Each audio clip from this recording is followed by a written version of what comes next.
Tom Quee and Sam Wiles present Down in the Hole, a Tom Waits podcast which explores and critiques, episode by episode, every album of the American artist. To find out more information about the show and the man himself, visit TomWaitsPodcast.wordpress.com. Hello everyone, and welcome back once again to Down in the Hole. This is a Tom Waits podcast. In case you skipped those opening 15 seconds, maybe you've grown bored of them now, you listen to so many episodes, Down in the Hole is a Tom Waits podcast, so we are we're a Tom Waits podcast. We're reviewing every album, episode by episode, and today we're on kind of one of the more obscure releases of Tom's oeuvre, probably the last kind of blind spot before we get onto the great later albums. This is Black Rider, but of course I'm not alone. I'm with my trusty companion, my Bones Howe, my Mark Rabot, my very own Kathleen Brennan, Sam Wiles. You're my mate. You're my Greg Cohen. Let's just get. You're more of a Ronnie Barron, but I was trying to explain to my dad last night what the Black Rider was, and it is very much like we do just kind of have to get this out of the way. Tom Waits is a very obscure artist in his own right, and this is the obscure of the obscure. Like Barney Hoskins in his book puts it brilliantly. He says this album will separate the men from the boys in terms of Tom Waits fans, and I think this really does. Like, this is probably the most divisive album we're ever going to cover, really. Yes, this is the perfect concatenation of all the weirdness that has gone before in the 80s decade, and Tom maybe on Bastards flirts with some more unusual kind of compositions and sounds, but in terms of an actual piece, that is thematically linked, I think this is the most interesting and, like you say, diversive, definitely. But before we get into that, we'll jump into a few of our little traditions here. Of course, we love people getting in touch with the show. This is a community show. This is obviously me and Sam sharing opinions, but we want everyone really to get on board, and loads of people have. You can get in contact with us at TomWaitsPodcast on the Twitter. We share tons of images and polls and stuff like that. I mean, just if you're just interested in any way, like I recently posted a picture that I found on the Tom Waits forum. I think it was from a scrapbook, that picture of Tom that I did the Martha lyrics with, and it's like a very young Tom Waits with a mysterious woman who I'm not even sure, after reading the Barney book cover to cover, I'm not even sure who this could be really, because the first kind of love interest he mentions explicitly is Ricky Lee Jones, which is obviously when Tom was kind of a star anyway. So it's a beautiful little kind of old school black and white photo with kind of the gold rim around the edges. But you can get us on there at Tom Waits Podcast. We also do a blog, TomWaitsPodcast.wordpress.com. There's lots and lots of articles on there now. We've probably spoken about it ad nauseum before. Best music videos, most what the fuck moments, best guitar moments, every single mention of trains and crows and scarecrows. We're in the later years. This is 1993. This album's coming out, Black Rider. So we've covered a whole bunch of material. Hopefully we can, we've got a few good ideas coming up. And the main way that we like people getting in touch, though, is by email. That's TomWaitsPodcast@gmail.com,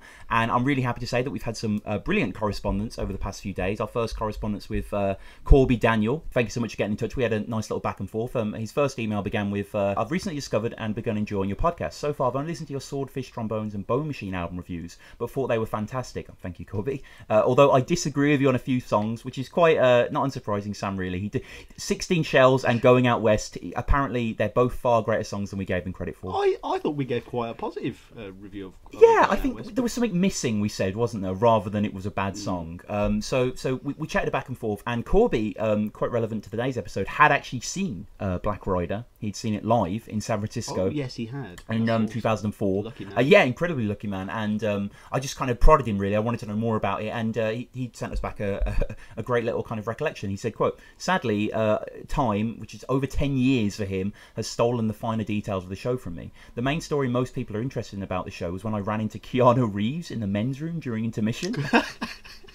Which is great to think that Keanu Reeves went to go see Black Rider. I mean, he seems like a great guy. I don't know, he's kind of got this sad Keanu memeness about him now. But Keanu had worked with Tom Waits. That's true. On, that's true. Dracula, so he probably was just interested, wasn't he? I mean, they were friends. They sang with Winona Ryder at the piano between takes. I didn't know that. That's beautiful. Yeah. So Corby says, I didn't speak to him, of course. It was the men's room and all. Who knows if he was there out of fandom or to any other particular contributions to the show. It was just one more element of surrealness to the evening.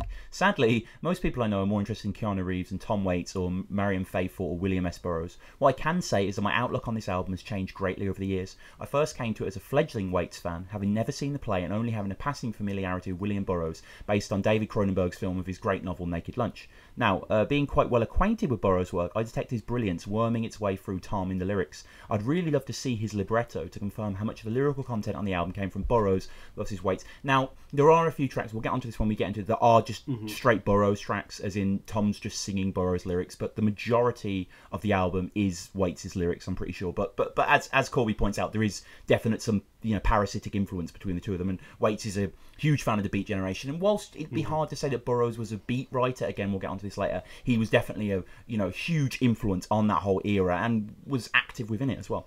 Corby continues, mostly I think it's Waits, but I'm fairly certain that most of the lyrics to Crossroads are directly adapted from Burroughs' writing. The language is very Burroughsian. It's kind of like, it's weird, isn't it, with some writers like George Orwellian, Dickensian, but it can, like, Burroughsian, that could be quite hard. Like, I mean, we've said Waitian kind of works because it's short, isn't it? But like, there's an English writer that people might be aware of, a modernist writer, D.H. Lawrence, and when I was studying him at university, people used to say Laurentian, and I was like, that just doesn't work. That literally, I am not, and Corby wraps up with, on the other hand, The Last Rose of Summer and Lucky Day feel pure Waits, which I completely agree with. It's fun to pick apart and draw lines and wonder if I have them completely wrong. Likely I do. So thank you so much for getting in contact, Corby. Also, our next email is from John Trigonis. I believe I'm saying that right. Apologies if I'm not. Trigonis, perhaps, as well. John is he's always commented and getting in contact through Twitter as well, so thank you so much. A very vocal fan. Yeah, this is great. So he begins with saying that you fellas are awesome. I've been really digging the podcast, and honestly, I don't have time to listen to podcasts except for Gary Vaynerchuk's for the morning. I'm not sure who that is, for the morning trip to work, and Down in the Hole during my evening commute home. You guys have given me much deeper insight into Tom's music, his lyrics, and his history, and I for one appreciate it immensely, as I'm sure many, if not all, of your listeners do. I just finished listening to the Blue Valentines episode. As I mentioned on Twitter, Blue Valentine was my first Tom Waits album, mainly because it was the only album that the small town record shop had the day after I saw Tom perform Make It Rain on the David Letterman show promoting the Real Gone release. What a great way to get into Waits. Yeah, amazing performance, amazing song, and just, Waits' Letterman performances and showing are legendary. He says that we know that Letterman knows that he was the main sort of avenue for Tom to get into the wider public, really. Like, I think most people, probably more than any other venue, except maybe his films perhaps, got into Waits through Letterman, completely. He says that they didn't have Real Gone, but I knew I wanted to know at the time I needed to own some of the man's songs on CD, so I took a chance and took it home, and even listened to it a few times on a Kerouacian road trip that my friend Alan and I made from New Jersey to Texas, then up to Chicago and back home. We were only supposed to go to New Orleans and back, but when you get a taste of the open road, the destination becomes secondary to the road itself, and putting as many highway miles behind you as possible. Anyhow, I got lost in the reverie there, he says. Thank you for the awesome podcast. I'm trying desperately to catch up where you guys are at now, which should be soon at the pace that I'm going. And he also says that he can't wait to hear our thoughts on Black Rider, actually. And he just has a little PS, one last story I thought you might appreciate. When I met my fiance, John says, we did the whole mixtape thing on CD. She made a mix CD and I told her to listen to some Tom Waits. The first song she stumbled upon was What's He Building in There? One might think that would be a right deal breaker there, that he might have creeped her out enough to get her far away from me as possible. 10 years later though, she's perhaps as big, maybe even bigger, a fan of Tom Waits' catalogue as we all are. And John finishes his thing with something that's happened a few times on our podcast. I believe Jeff has as well. If you're catching up on the podcast, you're maybe not aware that in the earlier episodes we were asking for a name for our film segment. We end every episode with a segment where we review a film. I believe today's film is quite a notorious one. Oh my god! Francis Ford Coppola's Twixt, which will I can't wait to hear Sam's reaction. You've seen that, but you said earlier that it was frighteningly bad. So we'll get onto that. Bilge. Yeah. So really eventually we had like such a screen we were toying with and stuff like that, but we eventually settled on Real Gone, REEL. And John says The House Where Cinema Lives, which, we had What's He Filming in there was another one. But, thank you so much, John, as well. Really appreciate that. But, yeah, we did go with Real Gone in the end.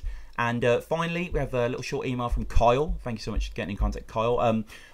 By the way, if you want to get in contact with the show and maybe you don't know what exactly to say, but you just want to kind of, get in contact with us, please tell us your introductions to Waits. Like, me and Sam love hearing those, love reading out, love putting them on the podcast. It's really interesting because I think everyone has just a kind of, it's never just, I just heard him and liked him. It's always there's some sort of journey involved, as John attests, or there's some sort of, you are just captivated by the weirdness of this man and you need to find out more. It's very much one of those, like, where were you when Kennedy got shot? Like, you always remember when you first heard Tom Waits and liked it. I can picture that year 10 art room in Block A.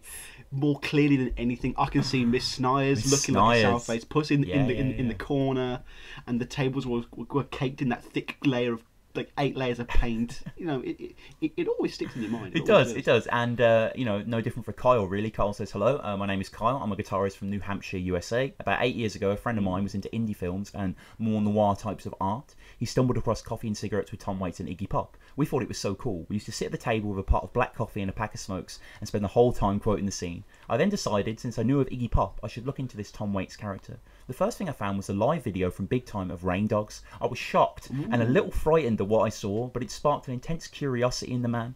I dove headfirst into the only CD my local store had, Bone Machine. It took a while to grow on me until I discovered Blood Money, and that was it. I was hooked. I've since turned several friends and my girlfriend onto him. He has helped me through a lot of tough times and provided a soundtrack for some of my favourite memories. Being a musician, I was mostly into stuff with shredding guitar solos. Same here, Carl. I remember hearing Tom playing that subtle, underwhelming guitar on Hold On, and to this day I prefer quality over quantity in guitar playing. I work for a package delivery company and my route is way out in the countryside, so I drive down the dirt roads with the windows down, kicking up dust, blasting the music on warm, sunny days. That sounds amazing, by the way. For two people that live in kind of grim old England, that sounds dreamlike. He closes with, excellent podcast, guys. I can't wait to hear your episodes on Blood Money and Bone Machine. Cheers. Thank you, Kyle. That was a brilliant email. All of those were brilliant. And again, if you want to get in contact, that's TomWaitsPodcast@gmail.com. But before we get into Black Rider, there was an interesting moment in Tom Waits' history, really, that perhaps you might not be aware of unless you have read Low Side of the Road, which, you know, we've raved about. Barney Hoskyns' incredible biography of Tom Waits. Definitely buy that. It's brilliant. I think if we inspire enough fans to buy a copy, he might come on the show. Please. That would be amazing. I should say as well, if you do want more Barney Tom Waits stuff and you've read Low Side of the Road, I'd urge you to listen to Love That Album. A good friend of the podcast, Morris, who does a great podcast in Australia. It's a music podcast, kind of similar to Down in the Hole, but rather than doing album of one artist, he uses an album that he likes. I've been on there once. We did Joe Jackson's Heaven and Hell, and just this weekend I was on there for a second episode, which I don't think it's going to be out until next week. I was doing Gillian Welch's Harrow and the Harvest. If anyone's aware of that, absolutely great, incredible album.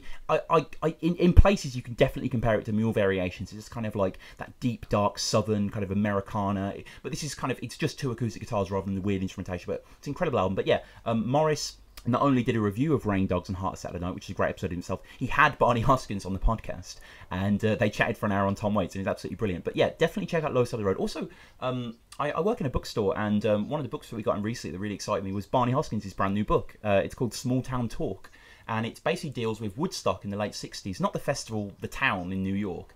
And he's talked about people like the band, Bob Dylan, Jimi Hendrix, you know, Janis Joplin, these sort of characters of that kind of like, you know, Americana, kind of Canyon Valley kind of folk stuff. And it's, you know, I've only kind of glossed through it. I've bought it, I haven't read it yet, but the reviews have been fantastic. So if you want more Barney, check it out. But one of the interesting things was around this era of Waits, so we're talking kind of the late 80s, early 90s, there was a little bit of a kind of, you know, a slight controversy with Waits.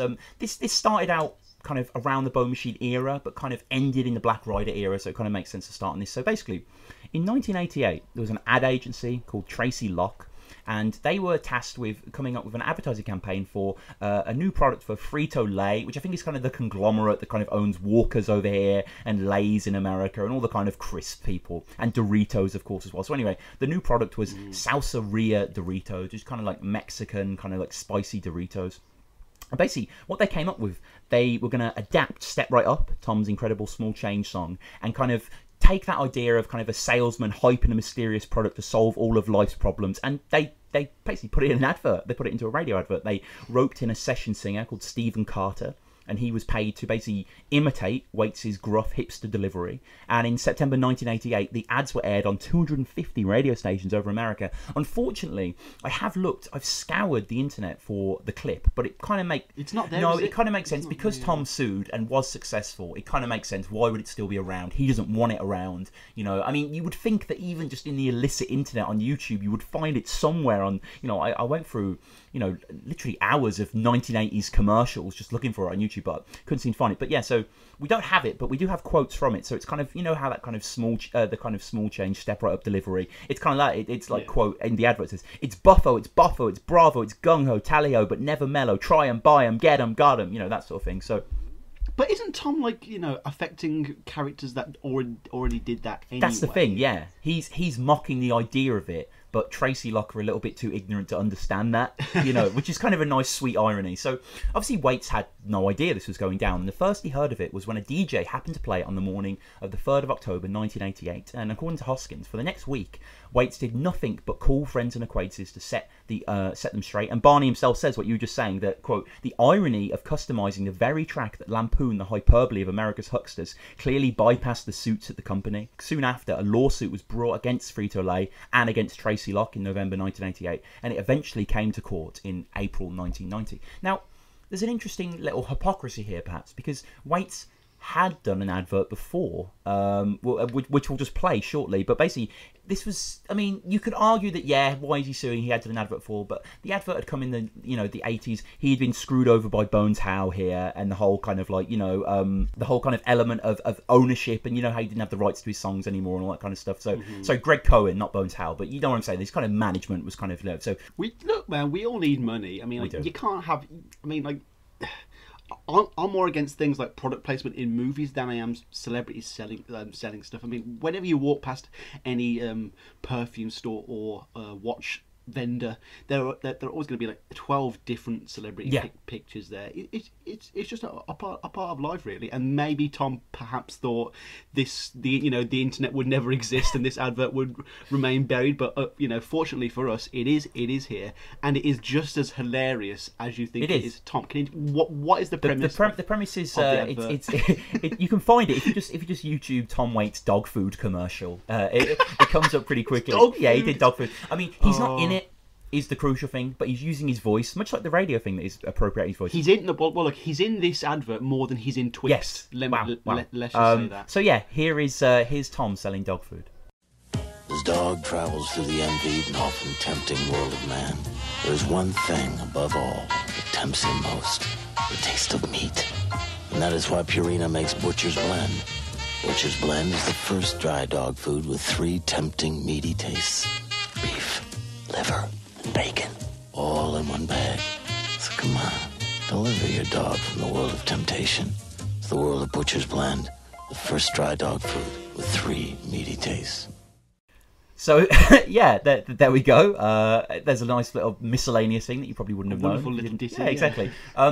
Waits... I want to buy that dog food. Yeah, I want it now as well, right? 3 different kinds of meats. Wow. Waits had spoken about advertising and the allure of advertising quite openly in the press a few times. He'd spoken about Dr. John, who is a sort of classic, mythic New Orleans musician who had a huge influence, especially on Heart Attack and Vine. You can really hear his influence there. And he said, quote, because apparently Dr. John had been selling toilet paper on some advert or something, he said, quote, when a guy's singing to me about toilet paper, you may need the money, but I mean, rob a 7-Eleven, do something with dignity and save us all the trouble. And later he was speaking to The Nation and he said, quote, songs carry emotional information and some transport us back to a poignant time, place or event in our lives. It's no wonder that a corporation want to hitch a ride on the spell these songs cast and encourage you to buy soft drinks, underwear or automobiles while you're in the trance. Artists who take money for ads poison and pervert their songs. Basically, Waits won the case. And he won more money than he had made from all of his music so far. He won $2.6 million, which is incredible. And I managed to...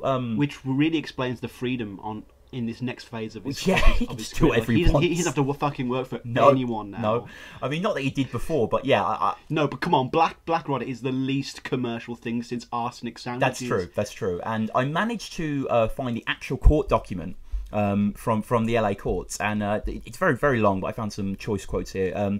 Quote, this is talking about the defendants, so Salseria against Waits. The defendants argued that Waits' false endorsement claim must fail on its merits because the Dorito commercial did not represent that which Waits sponsored or endorsed the product. We disagree. The court correctly instructed the jury that in considering Waits' act claim, it must determine whether ordinary consumers will be confused as to whether Waits sang on the commercial or not, and whether he sponsors or endorses Salseria Doritos. The jury was told that in making this determination, it should consider the totality of the evidence, including the distinctiveness of Waits' vocal voice and style, the evidence of actual confusion as to whether Waits actually sang on the commercial, and the defendant's intent to imitate Waits' voice. At the trial, the jury listened to numerous Tom Waits recordings. Imagine if you're on this trial. Best court case ever. Yeah. They listed numerous Tom Waits recordings and to recording of the Doritos commercial in which a Tom Waits impersonator delivered this hip endorsement of Salseria Doritos. So they quote here the gang ho, tally ho, try and buy me, etc. The jury also heard evidence relevant to the likelihood of consumer confusion that the Doritos commercial was targeted to an audience which overlapped with Waits' audience, that being males between the age of 18 to 35 who listened to the radio. Finally, there was evidence of actual consumer confusion, testimonies of numerous witnesses that they actually believed it was Tom Waits singing the words of the endorsement. That's the key, isn't it? If you believe that it was Waits, I mean, we were joking about the dog food thing, but kind of not. Like, obviously, if you were a Waits fan and Waits doing a Dorito commercial, you'd be like, "What the fuck?" That'd be the first thing. But my second thing would kind of be like, "I want these." I don't know why. Maybe I'm just a soulless stan, but you know. With this commercial though, it's very much Waits the actor. I kind of see, because he's not doing anything musical, and yeah, Waits the musician does have a much greater integrity. I mean, we've seen Tom play Kenny in Cold Feet, so he doesn't have nearly the same sort of respect as I have for him as a musician. So I do get that he's kind of making the distinction between like, yeah, I'm going to be really pissy about this lawsuit, whereas I can just do my voice for an advert. Though, you know, they are two very distinctly different things. Yeah, and Waits again seems to have got a taste for the lawsuit. He would later sue Herb Cohen, who basically licensed Screaming Jay Hawkins' cover of Heart Attack and Vine to Levi Jeans. Although he couldn't use the defence that they were misappropriating his style, he still won, and he got an apology in Billboard magazine as well. That's another advert I couldn't find, annoyingly. But obviously, that's less important because you know everyone knows what the Heart Attack and Vine Jay Hawkins version that is available. So I could imagine Waits taking that to heart, because obviously Screaming Jay Hawkins was such an influence on him, and you know, in another world, Screaming Jay Hawkins should have come to him. They would have spoken. They may have even collaborated, but obviously Cohen just undercut that and just annoyingly took the money. Right. Which is very in character with him. Yes, exactly. But we'll move on. Just a kind of fun little tidbit there. But we'll move on to the meat of today's episode. We'll move on to the.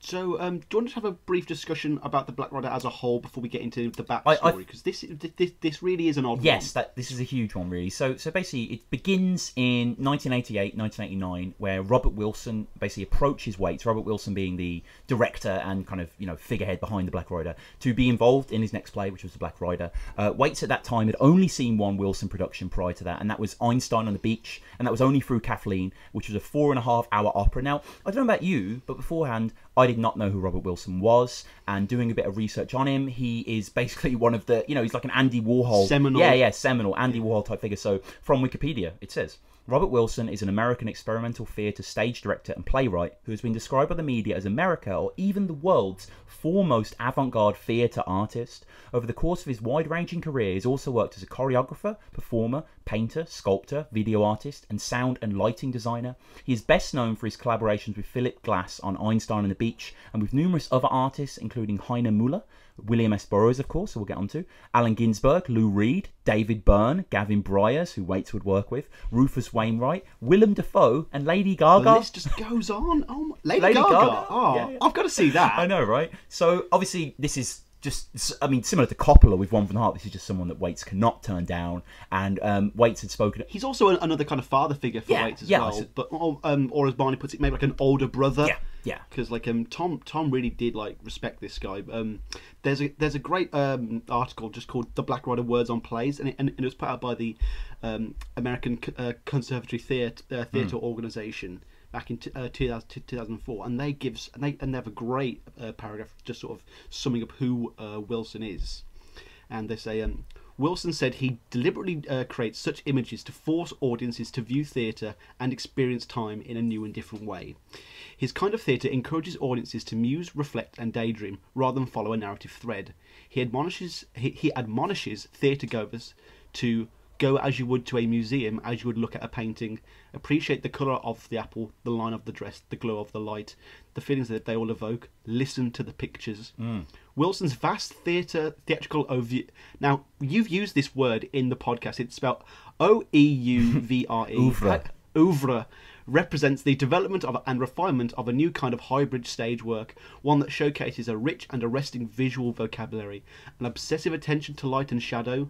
Wilson likens his stage direction to painting with light, which is a phrase I love, an emphasis on time as the primary influence on perception, and a non-linear associative approach to storytelling. And if you've actually ever watched any of the Black Rider or seen it, that is exactly what it is.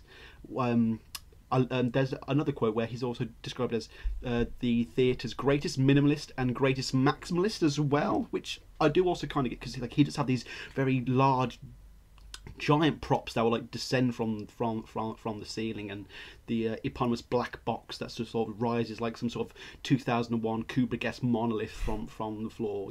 Is both grand but also very, very, very, very basic.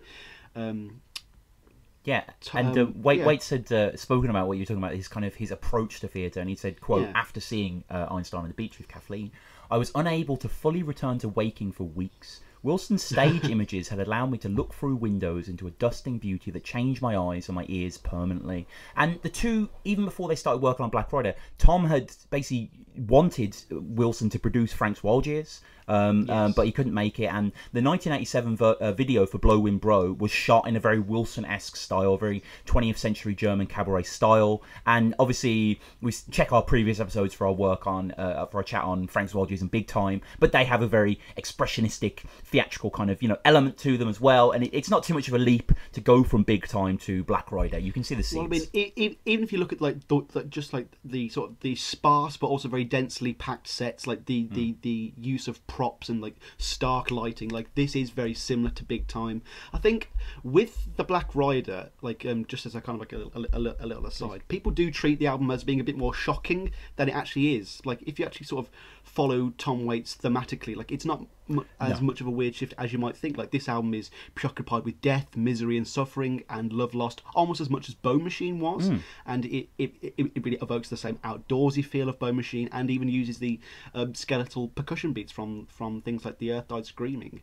So this really isn't the leap that it's not, that no one saw coming. Like as we've said before, Waits always leaves this little, breadcrumb trail behind him, and we can see how, especially with working with Wilson, using other people's stories and ideas, how this is clearly what he was going to do next. Like he was destined to do something grand like this. Like he's done the live thing now, the play, but that was totally him, and he's also worked with other people from One from the Heart. So this is kind of Frank's Wild Years meets One from the Heart, and to be honest, both of those were kind of lackluster.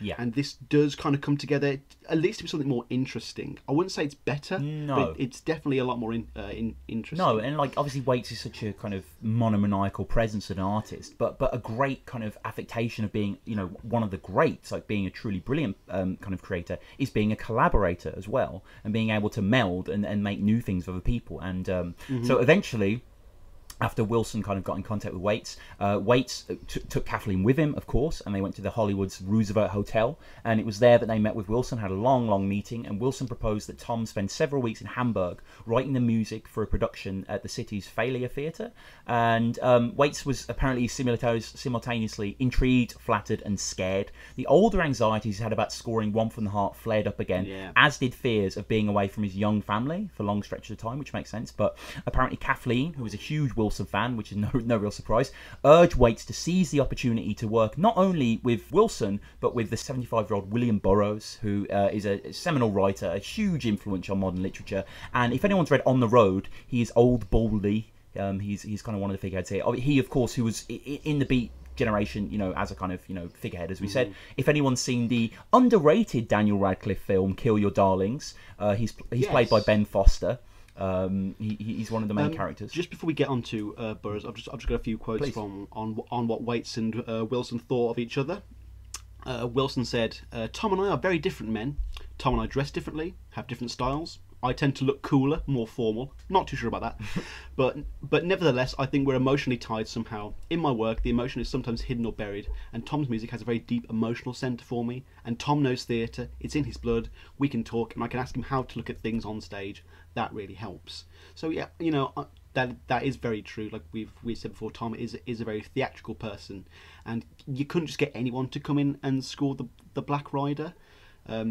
You can also see how much of a fan Waits was. Like, I mean, I know you've already said he only had seen one play before, but I just love how he describes Wilson's visual style. He says, this is from Low Side of the Road, "It's the closest thing I've ever seen in the theatre to film as because of what he does with the light. It's like waking up on an aeroplane in the middle of the night. You look out the window and you don't know where you are.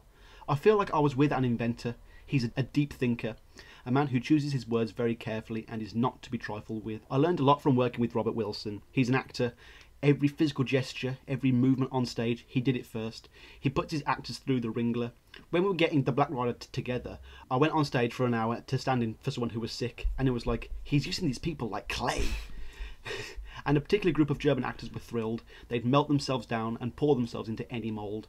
By the end, we were all transformed. I know the experience changed me, but you know things you plan turn out to be meaningless, and which you accumulated through knowing, which you become your real treasure, your innocence, your confidence. I love that.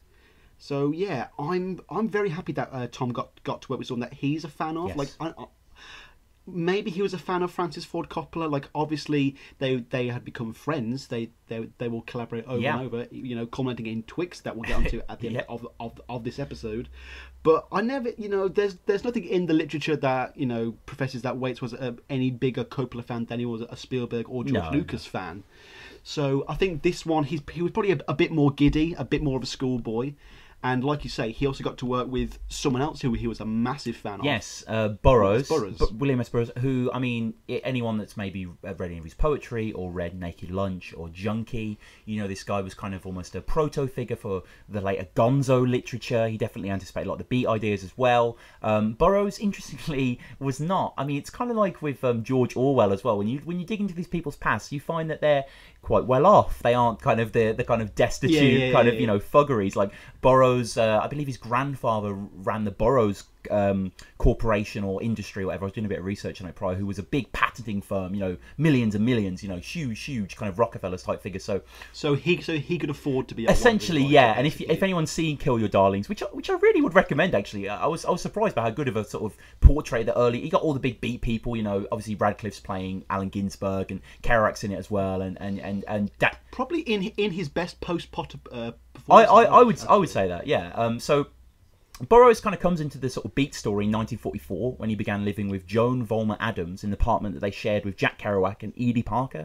who was Kerouac's first wife. Volmer Adams was married to a GI with whom she had a young daughter, Julie Adams. Burroughs and Kerouac at this time, which is, by the way, what Kill Your Darlings is completely focused on. This is the sort of story of the movie. Burroughs and Kerouac got in trouble with the law for failing to report a murder involving Lucian Carr, who had killed David Camera in a confrontation over Camera's incessant and unwanted advances. This incident inspired Burroughs and Kerouac to collaborate on a novel titled And the Hippos Were Boiled in Their Tanks, which was completed in 1945. The two fledgling authors, though, were unable to get it published, but the manuscript eventually came out in November 2008 by Penguin Books. Still to read that, actually, but I have read Naked Lunch, and that's a trip. You should definitely check that out. I definitely know that Tom read that. Yeah, I recently bought my girlfriend a copy of the Naked Lunch, and I had about half an hour to read it on the train, and I got about 5 pages in, and I was like, right, I do not have the mental capacity in a half an hour brief passage just to read this. And this is something you would need to sit down and absorb. Yeah, totally. Do you want to get into the sort of untimely event in Burroughs' life that kind of reflects the Black Rider story, or do you want to get onto that on a more appropriate song, perhaps? Yeah, I think there's some. There's just a few more things about Burroughs. Obviously, this guy had a really intense, interesting life. So just in the 1960s when he joined Scientology. I did not find that. He was was this back when it was like Dianetics? Well, it still is, isn't it? I mean, in the 1960s, Burroughs joined and left the Church of Scientology. In talking about the experience, he claimed that the techniques and philosophy of Scientology had helped him, and that he felt further studying to Scientology would produce great results. He was sceptical of the organisation itself, though, and felt that it fostered an environment that did not accept critical discussion. His subsequent critical writings about the Church and his review of Inside Scientology by Robert Kaufman led to a battle of letters between Burroughs and Scientology supporters in the pages of Rolling Stones magazine. Waits would say of Burroughs, quote, "He was the beat writer that I guess was more like Mark Twain with an edge. He was more suited than Kerouac to the whole notion of the country having some type of alter ego. He seemed to have overview, one of maturity and cynicism. He had a strongly developed sense of irony. And I guess that's really at the heart of the American experience." And then Tom speaking about getting in touch with Burroughs for the actual Black Rider itself. "We all went to meet William in Kansas, Greg Cohen and Robert Wilson and myself, and we talked about this whole thing. It was very exciting, really. It felt like a literary summit. Burroughs took pictures of everyone standing on the porch, took me out into the garage and showed me shotgun paintings. He showed me the garden. Around 3 o'clock, he started fondling his wristwatch as we got closer to cocktail hour. He was very learned and serious, obviously an authority on a wide range of topics. He knew a lot about snakes, insects, and firearms. Now, that meeting is very interesting, actually, because to anyone who's listened to our One from the Heart episode, they will know that there was this kind of lunchtime dinner that Waits had with Coppola and all of his crew in Coppola's back garden. And this is kind of like a dark parody of that, really, because Burroughs had sort of like retreated to this Midwest country fortress that he kind of just hid away in. And like immediately when they got there, ideas began to pour on the page. Like after some social lubricants after cocktail hour, Burroughs basically just got up and did a little jig whilst singing "Tain't No Sin," and it's like bam, that goes straight in the Black Rider. Obviously, we'll get onto that song and its merits later. But on Burroughs, Waits just commented, Burroughs was always the scary old man to me, and he was scary when I met him, but he let everyone be a part of the whole creative process. And I think it is important to emphasise how this isn't just a Tom Waits album, this is a Wilson, Burroughs, Waits album. Even though Wilson really doesn't add much of the words in, like it's still his general plot. Yeah, the play was directed and designed by Wilson, so the entire structure of it, stage design, artwork, actors' movements, as you say, which is quite a unique thing that he does in gestures, everything visual. And then William Burroughs wrote the text, which is inspired by a German folktale, and Waits essentially is the lyrics and the music. Although Burroughs does contribute, so for instance, That's the Way is entirely written by Burroughs.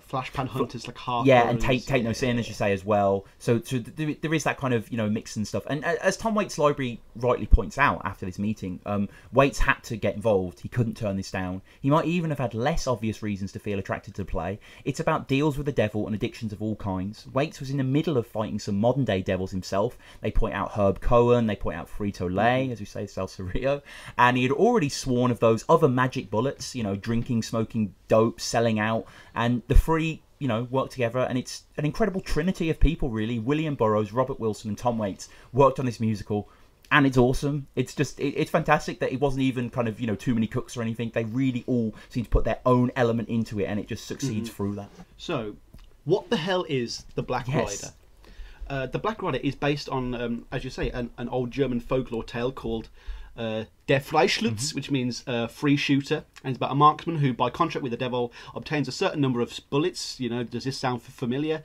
That hit without fail at whatever object he wishes. This leads to all sorts of things, like how werewolves are killed by silver bullets. This is all linked. And it's, as always, the seventh and last bullet is always at the disposal of the devil himself.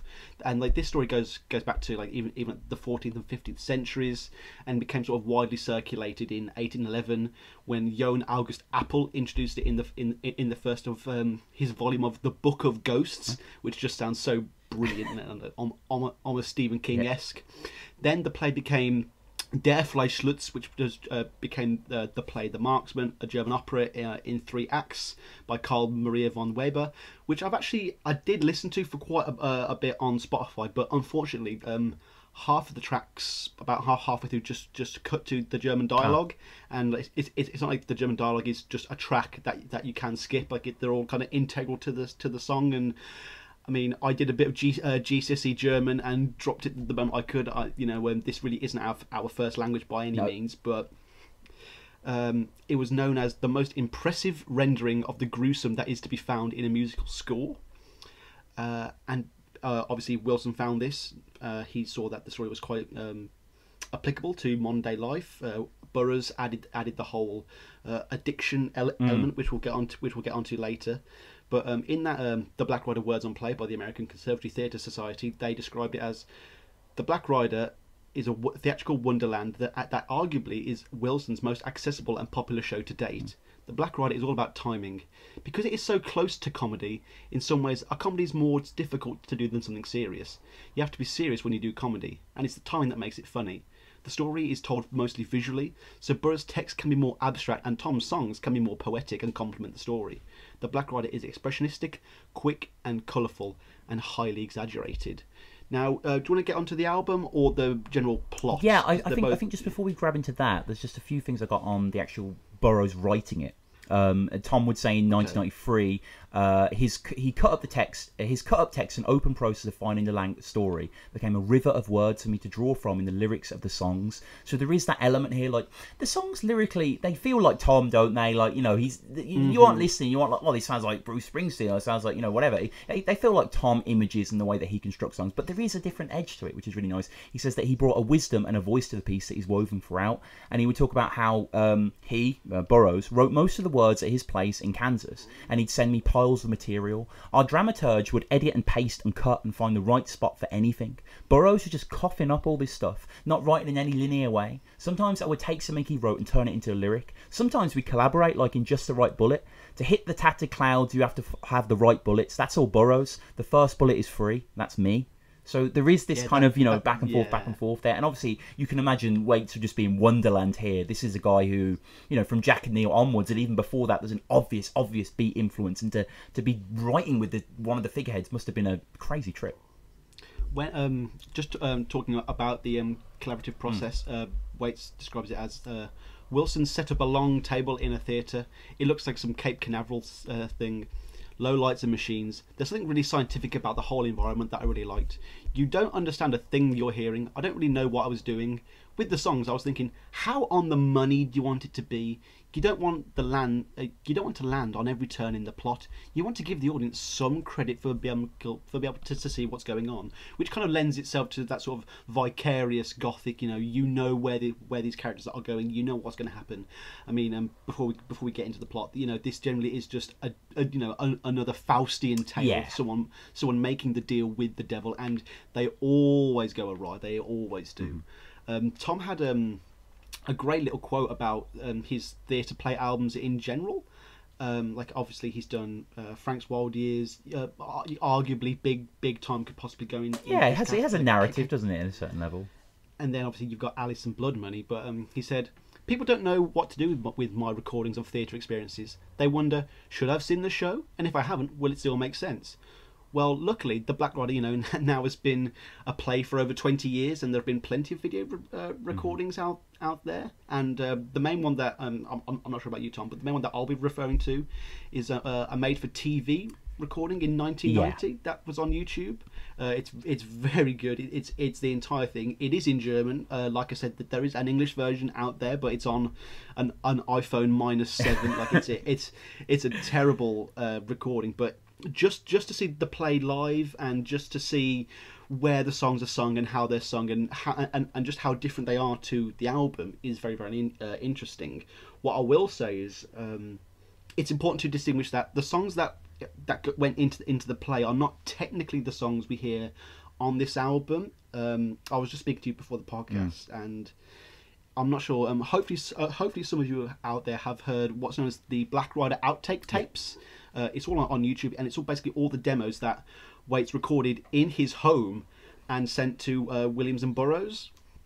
And some of them are very similar, some of them are substantially different. But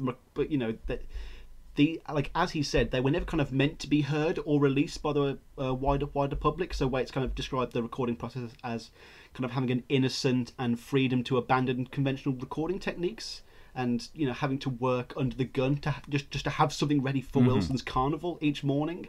So he does like, as with One from the Heart, he does like having a bit of a deadline and a bit of a pressure to kind of churn out these songs. And I mean, we have 20 tracks. Yeah. So Sam, the story, just obviously because most of our listeners probably, maybe they've not even heard the album, but they probably certainly haven't seen the play. So can you just break down the story? What's the Black Rider plot? The Black Rider plot. Hang on. Here we are. The actual play is quite massive. It's very, very long. But the if you want to sum it up in one sentence, yes. It is a young man named Wilhelm, who is a man of the town, a man of pen and ink, as he's described in the play. So and he wants to marry the daughter of a very famous hunter. Unfortunately, the hunter kind of doesn't trust Wilhelm. As we'll get onto in November, like he's becoming an old man now. He doesn't want his legacy to go into a man who he doesn't feel understands the impact that he gives upon the world. He lives in the city. going to supermarkets or anything, but he's having his food delivered to him at a butcher's. He has his grain brought to him. He's just a man of money, pen and ink. So he doesn't understand his consequence in the world. He wants his daughter to go and marry another hunter type, Robert. However, Wilhelm is so desperate that he actually goes out, he grabs a rifle and just tries hunting. He fails. He gets one goose, but then I'm sure that if this was a film, it would cut to a reveal where Robert, the other hunter, would have about 1,000 stag skulls piled up like something from DiCaprio's The Revenant. And then, very much like the Faustian tale, Wilhelm enters into a deal with the devil to have 60 silver bullets. And as we know, he actually fires all of them and goes back to the devil for more to sort of keep the hunter's daughter. And as the devil says, one will always be under his control. Some bullets are destined to always go one place. And as he marries Katrin, that's her name. She's written as Catherine for some reason in some of the text. Once he marries Katrin, he fires his last bullet right up into the air. Yay, I've got married. Like very, very much like the Texan from The Simpsons. He fires it directly up into the air, and it still hits her directly in the forehead and kills her. Yes. And then she dies, and he's sent off to the asylum, really, and that's the end of it. It's a very sad play. It is. There's no sort of, no one rides in on a white horse at the end, and the whole thing. Again, we'll get onto this in the song, but it does have a very much an artificiality to it. Pegleg, as he's known, which is the devil character, or the Tom Waits character, he is both the narrator and the creator of the play. A lot of the actors in it, their stage directions are quite stiff. They are rather automaton-like. They're all in heavy white makeup, so it's almost like they are all dead, and these are just little puppets for the devil. I mean, it's very odd that the devil in himself is warning us, the audience, of the dangers of making a deal with the devil.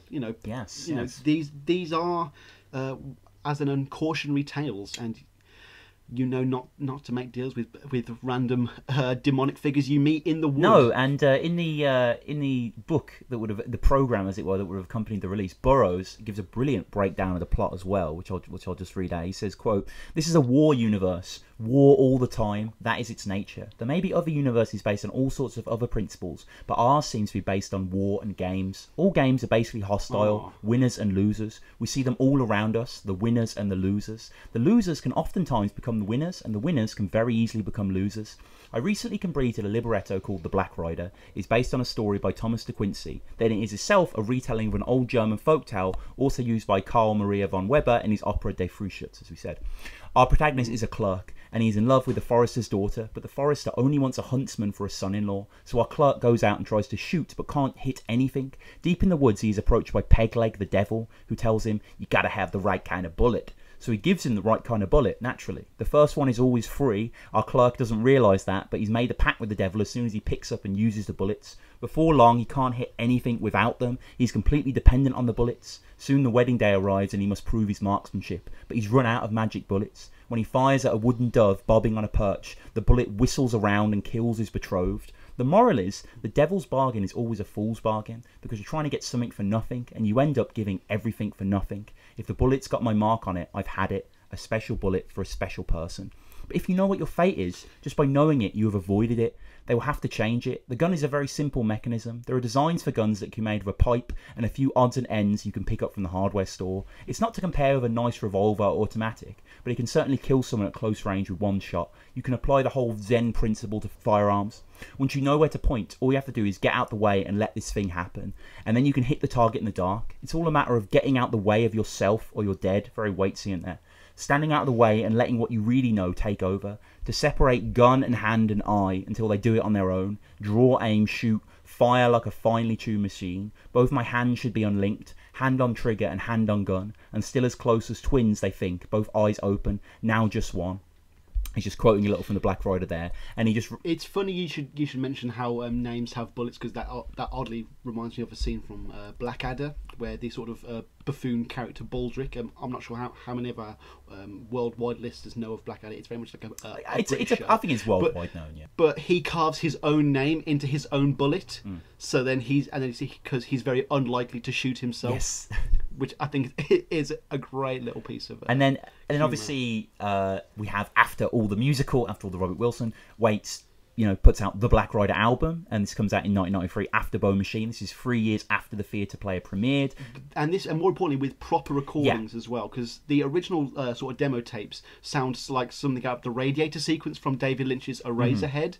For anyone who's heard the original Alice demo tapes as well, which were taken when his car was broken into, they've got a very sort of simple, regal innocence to them, very much like something from just those like those 30s dramas. Yes, the kind of the Innocent When You Dream, the second version. Yes, with that circus ballroom kind of tinge.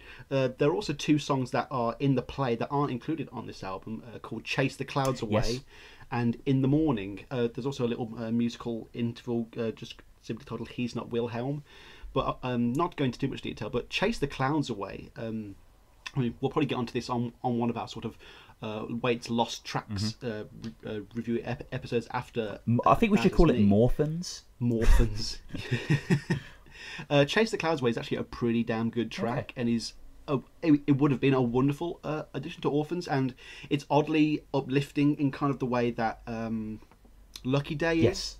And it's just chilling that, on the Howling Black Rider album, there's this haunting Disney-esque bottle rattle stretch that just chills you to the bone, whilst also being just so inspiring at the same time. Yeah, and just before we start to jump into the actual songs of the album, we should stress that, as is the way with Down in the Hole, we are going to be kind of examining the songs more than the context in which they take place, but we will... Some of them do importantly do work better in terms of that, but if the song works on its own merit, we probably won't need to talk about the play. No. But I mean, we will let you know as well where they kind of take place or in the plot that we've aforementioned. So the first song, which is Lucky Day Overture, there is a song called Lucky Day later on. This is the original take by Waits, which was played to open the show, and then the old uncle sings it. I mean, obviously Black Rider's quite out there as a song, and this is definitely quite out there as a thing. You know what I mean? When you engage with it, it's got a very fizziness to it.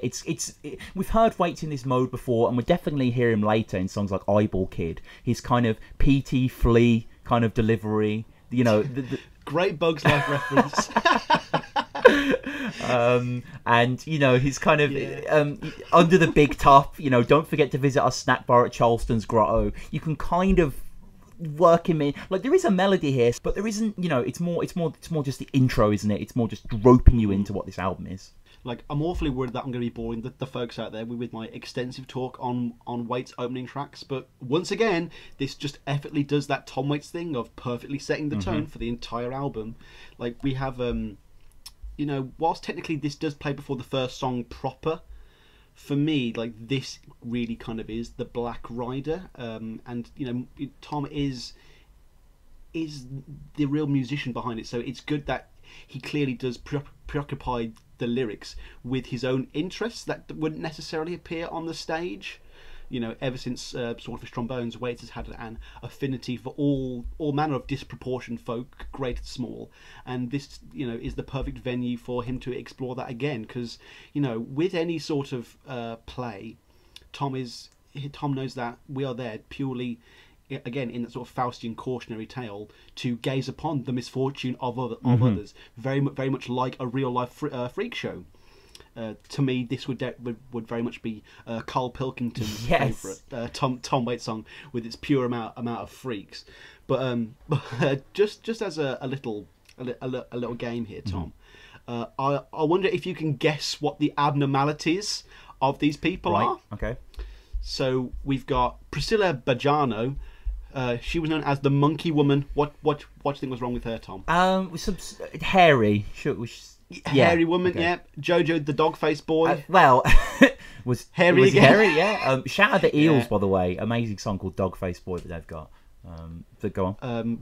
We've got the mule-faced woman. She was also in Todd Browning's, as several of these people were, in Todd Browning's 1932 film Freaks, which is a seminal sort of pre-code horror film, which, you know, just kind of got away with stuff that even today you could not do. But we've got the mule-faced woman. Oh, well, yeah, she had the horse-like face, surely. Some sort of seal. Okay, how about Stanley Berron, the seal boy? Oh, I actually know about him. Yeah, he has like really tiny hands, doesn't he? He has like really small arms. He just has hands and feet, but no arms or legs. Johnny Eck, the half boy. Yeah, he was without legs, wasn't he? He was just kind of like, how was he still alive? How did he get a toilet? Yeah, I don't know how that guy existed. Yeah, Coco the bird girl. Not heard of Coco. No. She kind of had like this dwarfism that made her like neck kind of long, but her head disproportionately small, so she kind of like a pecking bird. Right. Mortando, the crucified man. The crucified man. Was his arms just perennially kind of Christ-like? No, he had holes in his hands and feet, and like he'd put blood packets in them, and people would like hammer nails through, and blood would go everywhere. That one's awesome. And the next one is Randian or Radion. This is actually Cole Pilkington's favourite freak of all time. Anyone who's listened to the Ricky Gervais shows will know of Cheeky Freak of the week, and he was a Cheeky Freak of the week, and he was known as the Caterpillar Man, right, or Pillow Man. Oh yeah. He had no arms or legs and could roll a cigarette with just his face. Like, we know that Tom loves these kinds of people, and again, it does fit very well in just getting us ready for this stage where we're about to, you know, he's also kind of having a go at us, the audience, really. Like, you are coming in a very sort of negative fashion to view poor Wilhelm's downfall, really, and you are meant to enjoy it. Is this any better than one of those freak shows? Yes. In Spin magazine, Waite said, some people might consider it sick or demeaning, but these people had careers and were very well respected in show business. Everyone I know in show business has something about them mentally, spiritually, or physically that makes them an oddity. So, you know, perhaps he doesn't see himself to be any better or any more dignified than. No, and he mentions throughout the song Harry's Harbour Bazaar. Which I did a little research on, which is bizarre, not bazaar. Yeah, and which is it's now I think it's now a sort of restaurant, but it used to be a kind of, you know, a sort of a junk shop basically. Yeah, and Waits was talking about that in '93 into the New York Times actually, and he said it's a crude little junk shop. Sailors from all over the world, when they land in Hamburg, that's where they sell their $2 guitars, stuffed snakes, zebra jackets. It's a real swampy place. You can buy insects from everywhere under glass in little boxes, elephant beetles the size of a child's shoe. It's all mildewed in there, full of weird musical instruments, half decomposed baby giraffes stuffed with straw. They even had a shrunken head you could look at for like $2. They advertised. You can look at it. Yeah, they advertised the shrunken head in the window. That's what brings them in. Harry's rarely even there, and if he is, all the prices are doubled. So I think as a song, Lucky Day Overture. Obviously, I much prefer Lucky Day, and the songs have like no relation to each other really in terms of mood. Like you wouldn't guess that one was an overture or the other, apart from the backing being, you know, somewhat synchronous. But yeah, this is a perfect roll up sort of song, isn't it? In the live performance, was it Old Uncle? You said is the guy who sings this. He because I haven't actually watched the whole thing in one sitting. I don't do German very well, but the characters just kind of stood in the midst of the audience. Like he kind of sneaks into the rows of seats and is just shouting from this very Waitian bullhorn. And the thing that made it kind of funny for me is that he's trying to lip sync with Tom Waits, and it really doesn't work. It really quite. I'm not sure whether there was like a kind of triple delay, like the delay from the speakers to him saying it, and then the delay from that to the camera. Mm-hmm. So I'm not sure if that's it, but yeah, it really didn't work that well. What did work well is the next song. So, you know, you're a Tom Waits fan. You've been listening to him since 55, and you're like, you know, hey man, I've heard The Earth Died Screaming. I've heard Shore Leave. I can handle the weird. And then after listening to like Lucky Day Overture, bam, you hit with the Black Rider, and you start to slowly realise what you've kind of gotten yourself into with this album. Like this isn't going to get any less weird anytime soon. No. And I don't know, Tom, have you seen the 72 musical film Cabaret? I have not. Tom basically does a little impression here. He's kind of pseudo-generic Herald voice. Is taken straight from that. Welcome to Cabaret. You know, it's suitably theatrical and it works perfectly in the play. It reminds me a little of Quimby's like cousin, you know, Chowder, like kind of. Oh yeah, Chowder. Pegleg comes out onto the stage, and again, like I said, the Kubrickian monolithic black box kind of descends from the ceiling and grows from the floor, and it becomes this huge thing, like 20, 30 feet tall. And the devil just sort of comes out, and he presents to us all the players of the story. You know, they are his puppets here, and it is just him saying, you know, come along, join the Black Rider. We'll have a gay old time. Take off your skin, dance around in your bones. I'll drink your blood like wine. You know, the audience is certainly getting an idea about what this piece is going to be like, and this is more obvious in the live performance. Again, Tom has had more time to put more dubbing and overlays and production into the album that we're reviewing now. But the actual original had more of a stop-start quality scratch vinyl effect to it, like so sort of dum dum dum dum dum dum dum dum like that, and it kind of. Along with the sort of whooping, coughing organ, it kind of highlights the whole artifice of the proceedings, and just shows how much of the story that this is for us. Like it's very aware of its audience. Like obviously, you know, we can't physically come on stage and join the Black Rider, but as we said, like with all of Wilson's plays, it's audience interaction is key. Is very much a part of it. And in Tom Waits' albums, listener interaction is a very important part of it. So it's all coming together nicely. I also love they kind of parodied the Flintstones seemingly for no reason. Right. We'll have a gay old time. Yes, yeah. So, and like you mentioned earlier about how Tom was talking about the American experience. So perhaps Tommy is throwing this in there, kind of just to because that's the thing about Black Rider, isn't it? It's obviously adapted from this ancient German folklore, but you have but it does feel very European. There's not only mentions of drug addiction. There's also a direct pull from a Hemingway dialogue. There's just several affectations of the modern here, but yeah, Black Rider is it's a real smack over the head when you first engage with it, because Tom is different. Yet again, we've seen so many permutations of this guy's voice and delivery, and it just never fails to surprise. I mean, we kind of see this come back with Common Issue Spate, don't we? That kind of like phlegmy, kind of back of the throat delivery, and that kind of bullhorn way. And I love it. I've got to say, maybe as a song, I probably prefer the follow-up November, but I think Black Rider's a good track though, no doubt. But when you break it down, in all honesty, it is a fun little ditty. But it's not one of the best Waits title tracks of all time, is it? No. It's a bit repetitive and a bit slow. And while, you know, it's kind of just atypical, because normally with Waits in this period, you kind of expect the start of a roller coaster ride, but this is more of just an introduction to a new Waitsian landscape. Like, okay, guys, I'm putting my foot down. I'm setting the tone. Do not try and expect.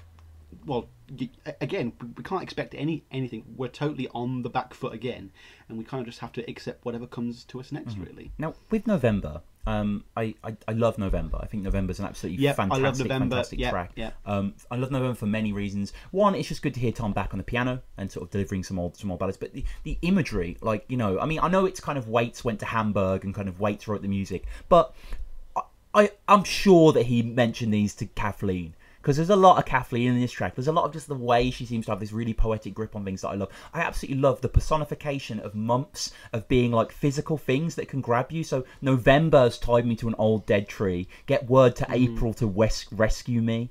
And November's cold chain is made of wet boots and rain. It's just terrific stuff. November is this firing squad as well. And there's lots of references to interesting things. So he says, stick your spoon in the wall. Did you get what that meant? No, but I'm sure you tell me. It means to die, apparently. Oh, yeah, really? it's a 19th century slang. I found that in Cassell's Dictionary of Slang, which is a brilliant book, by the way. I mean, stick your spoon to the wall is effectively dying, and I guess that kind of metaphor of November creeping towards the end of the month and stuff like this. So this takes place in scene 2, sung by Robert, which is a flashback scene with the Roback stack. And it starts with that kind of, is that like a theremin, that kind of weird wail? Well, yeah. It's kind of the start of when people might think Tom's getting a bit prodigal or OTT or silly. But come on, again, breadcrumbs. This is a suitably weird instrument that he was always inevitably going to be coming across. But again, we've still got piano, we've still got banjo and accordion. It's still Tom Waits. It is, and it reminds me in a kind of demented way of Better Off Without a Wife and I Can't Wait to Get Off Work.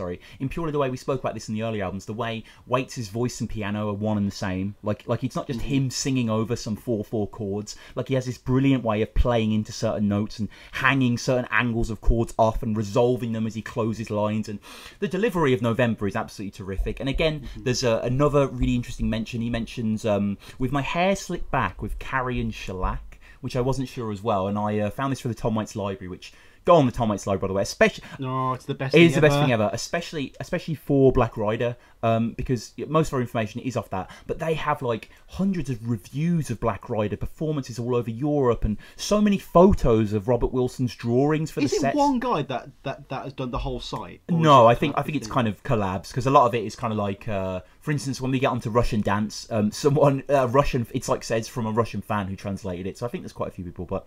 He talks about Carrie and Shellac, that's in the closing stanza of November, and apparently, quote, many American Indians in the Northwest used to use bear fat to make their hair look slick. In the 1950s, American teenagers used wild root cream oil, and other brands do the same. Shellac is a gluey paint. It's the type of stuff you put on wood to treat it and make it look shiny. You can do the same with your hair, and if you make it from carrion, you will carry with the aroma of rotting meat that vultures might fight you for. So obviously carrion is kind of like dying birds, isn't it, and stuff like that. So that's a great sort of morbid image. He's trying to make himself look like a greaser, like Kaniki, but he's doing it with the decaying flesh of animals. Like it's really kind of, it plays into that Black Rider image. But I love November. I think the devil in almost every single production, his hair is slicked back. Yeah. So I'm not sure if that's anything to do with that. What I do like is just, if you want to do a sort of GCSE, high school analysis of the lyrics, November is an autumnal month, so it's drenched in the connotations of death and dying, which is the whole album is just intrinsically about. And I just like how it reinforces the dark tone. This song would fall on its ass if it was called March. It just wouldn't work. But it's funny how you mentioned two things that I wanted to get onto. The line "You are my firing squad," that middle verse almost makes it sound like it's being sung from the perspective of the deer. Yes. That Robert's hunting, like the inevitability. Joe Rogan talks about this a lot on his podcast. He about 1/6 of his episodes are about hunting, and it's the way he says, like, a lot of these animals were all going to die anyway. This is a roebuck stag. This is an older animal now. You're only really supposed to hunt the older animals so the younger ones can live on. So the inevitability of his death really is just drenched in this song. But with that bit where he goes, "With my hair slicked back," it does one of those mid-tempo changes that he doesn't carry on with. He does this so many times. Like I do love November, but it kind of reeks of a mediocre Tom Waits song to me. Yeah, a lot. It teases that interesting shift into a better song and then doesn't. I think you've got to review these albums on a paradigm, really, and essentially for this album we're going to cut it a bit of slack, because Tom isn't really the be-all and end-all behind the creative process. He's working with two giants, and he has to kind of kowtow, because ultimately these three people weren't working on his Island record release in 1993. They were working on a play. And that's what the CD comes out of it. So yeah, whereas November isn't necessarily Jonesburg, Illinois, or Downtown Train or Hang Down Your Head, it's still a good ballad. I still enjoy it a lot. I think the follow up though, Sam, I know you are pretty crazy about Just the Right Bullets, aren't you? Well, okay. So to anyone who was fortunate enough to listen to our last bonus episode, yes. Just say quickly, yeah, we along with these episodes, we do YouTube exclusive bonus episodes, and we've currently done the second one that came out last week. And that was our top 5 personal songs from Tom's Island years. Obviously, his Island years close with this record. They go from Swordfish in 83 to this in 93. So that's 10 amazing years. So yeah, just search Tom Waits Podcast and check out for the bonus episode on YouTube. But sorry, Sam, Just the Right Bullets. Yeah, so to anyone who heard that, I kind of jumped the gun a little bit and picked a song that we hadn't actually reviewed from an album yet. And it meant I couldn't fit any songs from Bone Machine into my top 5. Rather controversially, I know. But I have always loved Just the Right Bullets. It's an instant classic for me, being more or less the only song that I will ever revisit from this album with any real frequency. Like, this is on this is on like playlists that aren't even necessarily Tom Waits playlists. Like I just like to listen to this song just over and over and over, and for ironic reasons that I'm sure we'll get into later. Just the Right Bullets was my gateway drug song into the Black Rider. You know, this is the most fun you can have whilst listening to a song that is just this menacing. It's great how it just kicks straight into the song. You know, the devil's not wasting time; he's after your soul. And I've mentioned this with Tom Waits songs before. Just when I hear that first wheeze, it's one of those perfectly Waitsian sounds that interacts with your reptilian third eye part of your brain that makes me slip back into that very happy, comfortable. Tom Waits is going to take me back to that place where I know I'm going to be happy and fine. Like we've seen him play a shyster and a salesman before, but never has he ever been after anything as important as our soul. And you know, now he's sold us God before. Now he's trying to sell us the devil. And you know, aside from the fact that he has the perfect voice to play the satanic Pegleg, check out our Real Gone from our last episode where Tom actually does play the devil in Terry Gilliam's The Imaginarium of Dr. Parnassus.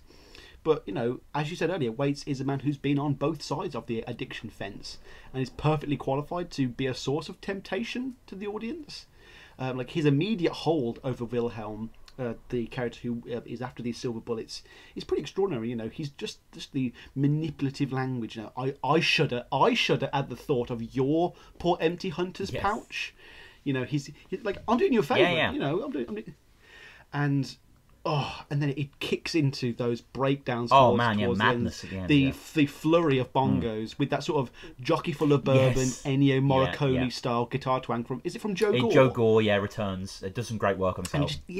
That maddening whirlpool, and you feel like you're being led and dragged down this path that you really feel like you shouldn't, but it's far too late now. And there's certain pauses on lines that I love, especially when it's like, you can never go, and it's just a tiny little second pause that it just pulls the chorus down. And this is the song of the album, isn't it? In the sense that this is the centerpiece. This is the story. This is, you know, probably the best song maybe as well. And for me, I love what you're saying. The temptation element of it is fantastic, but I just love the end. I love the craziness. That's my favourite thing about Black Rider. Songs like Oily Night and Russian Dance. Songs that really they all end with songs just they're clattering to such a close. Like, this would be such an exciting thing to see on stage. But yeah, there's that brilliant juxtaposition between the wilderness of the percussion and that fairly, like you say, slow Joe Gore guitar. There's not too many notes there, but they just meld together so well. In my research for this, I actually found out that quote from the Worldwide Words by Michael Quinion.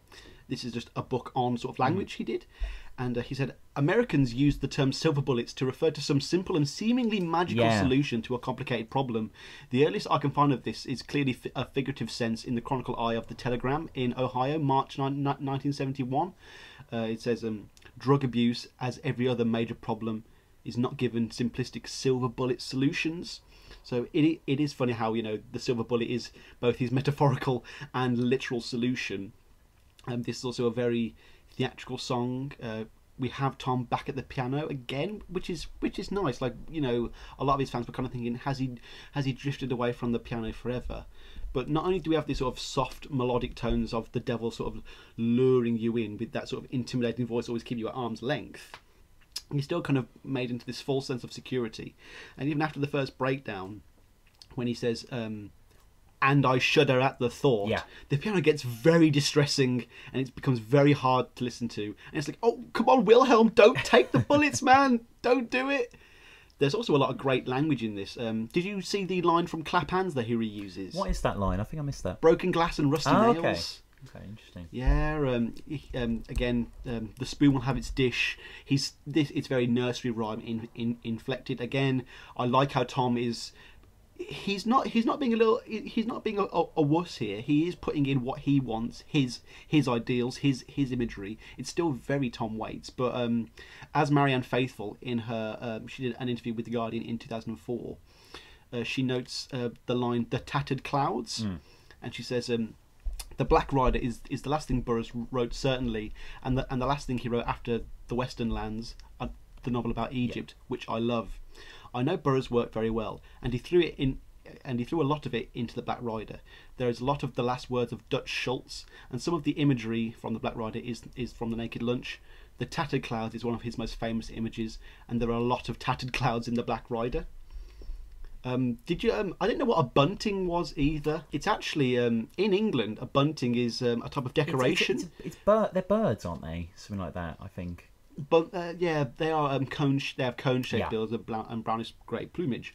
But every single person I asked on this side of the pond said a bunting's actually it's a piece of string with just some little sort of decorative it's flags kind of like on it. when they have like VE Day on the streets, you'd always see like the bunting of Union Jacks and Core Blimey, all that sort of kind stuff. Of thing.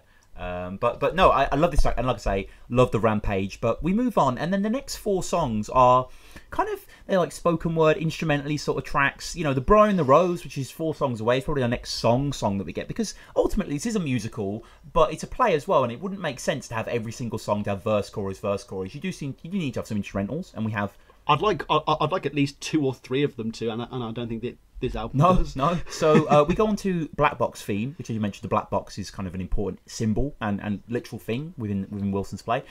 This instrumental, the song Black Box theme, is played as the black box appears on stage in the prologue. Now, what's most prominent about this theme, which is not a bad little theme, it reminds me a little bit of like the Twilight Zone, or maybe like, if we're going to go Tom, the Good Old World. Like, it has that kind of, sort of far off kind of spookiness, bit of rump and bump. There's a few piercing notes as if screws are being twisted far off. It's very well done, and it's extremely atmospheric. It's pretty spooky, but it's not, it's not going to make a TomWaitsWordPress.com blog. You know what I mean? It's not the most memorable. Also, again, if you want to get in contact with us, TomWaitsPodcast@gmail.com. If you have any views on Black Rider or anything else, we'd love to hear from you. But yeah, Tom plays the Chamberlain on here, and I got a little bit about the Chamberlain. The Chamberlain is an electromechanical keyboard instrument that was a precursor to the mellotron. It was developed and patented by Wisconsin inventor Harry Chamberlain from 1949 to 1956, when the first model was introduced. Various models and versions of these Chamberlain music instruments exist. While most are keyboard-based instruments, there were also very early drum machines that were produced and sold.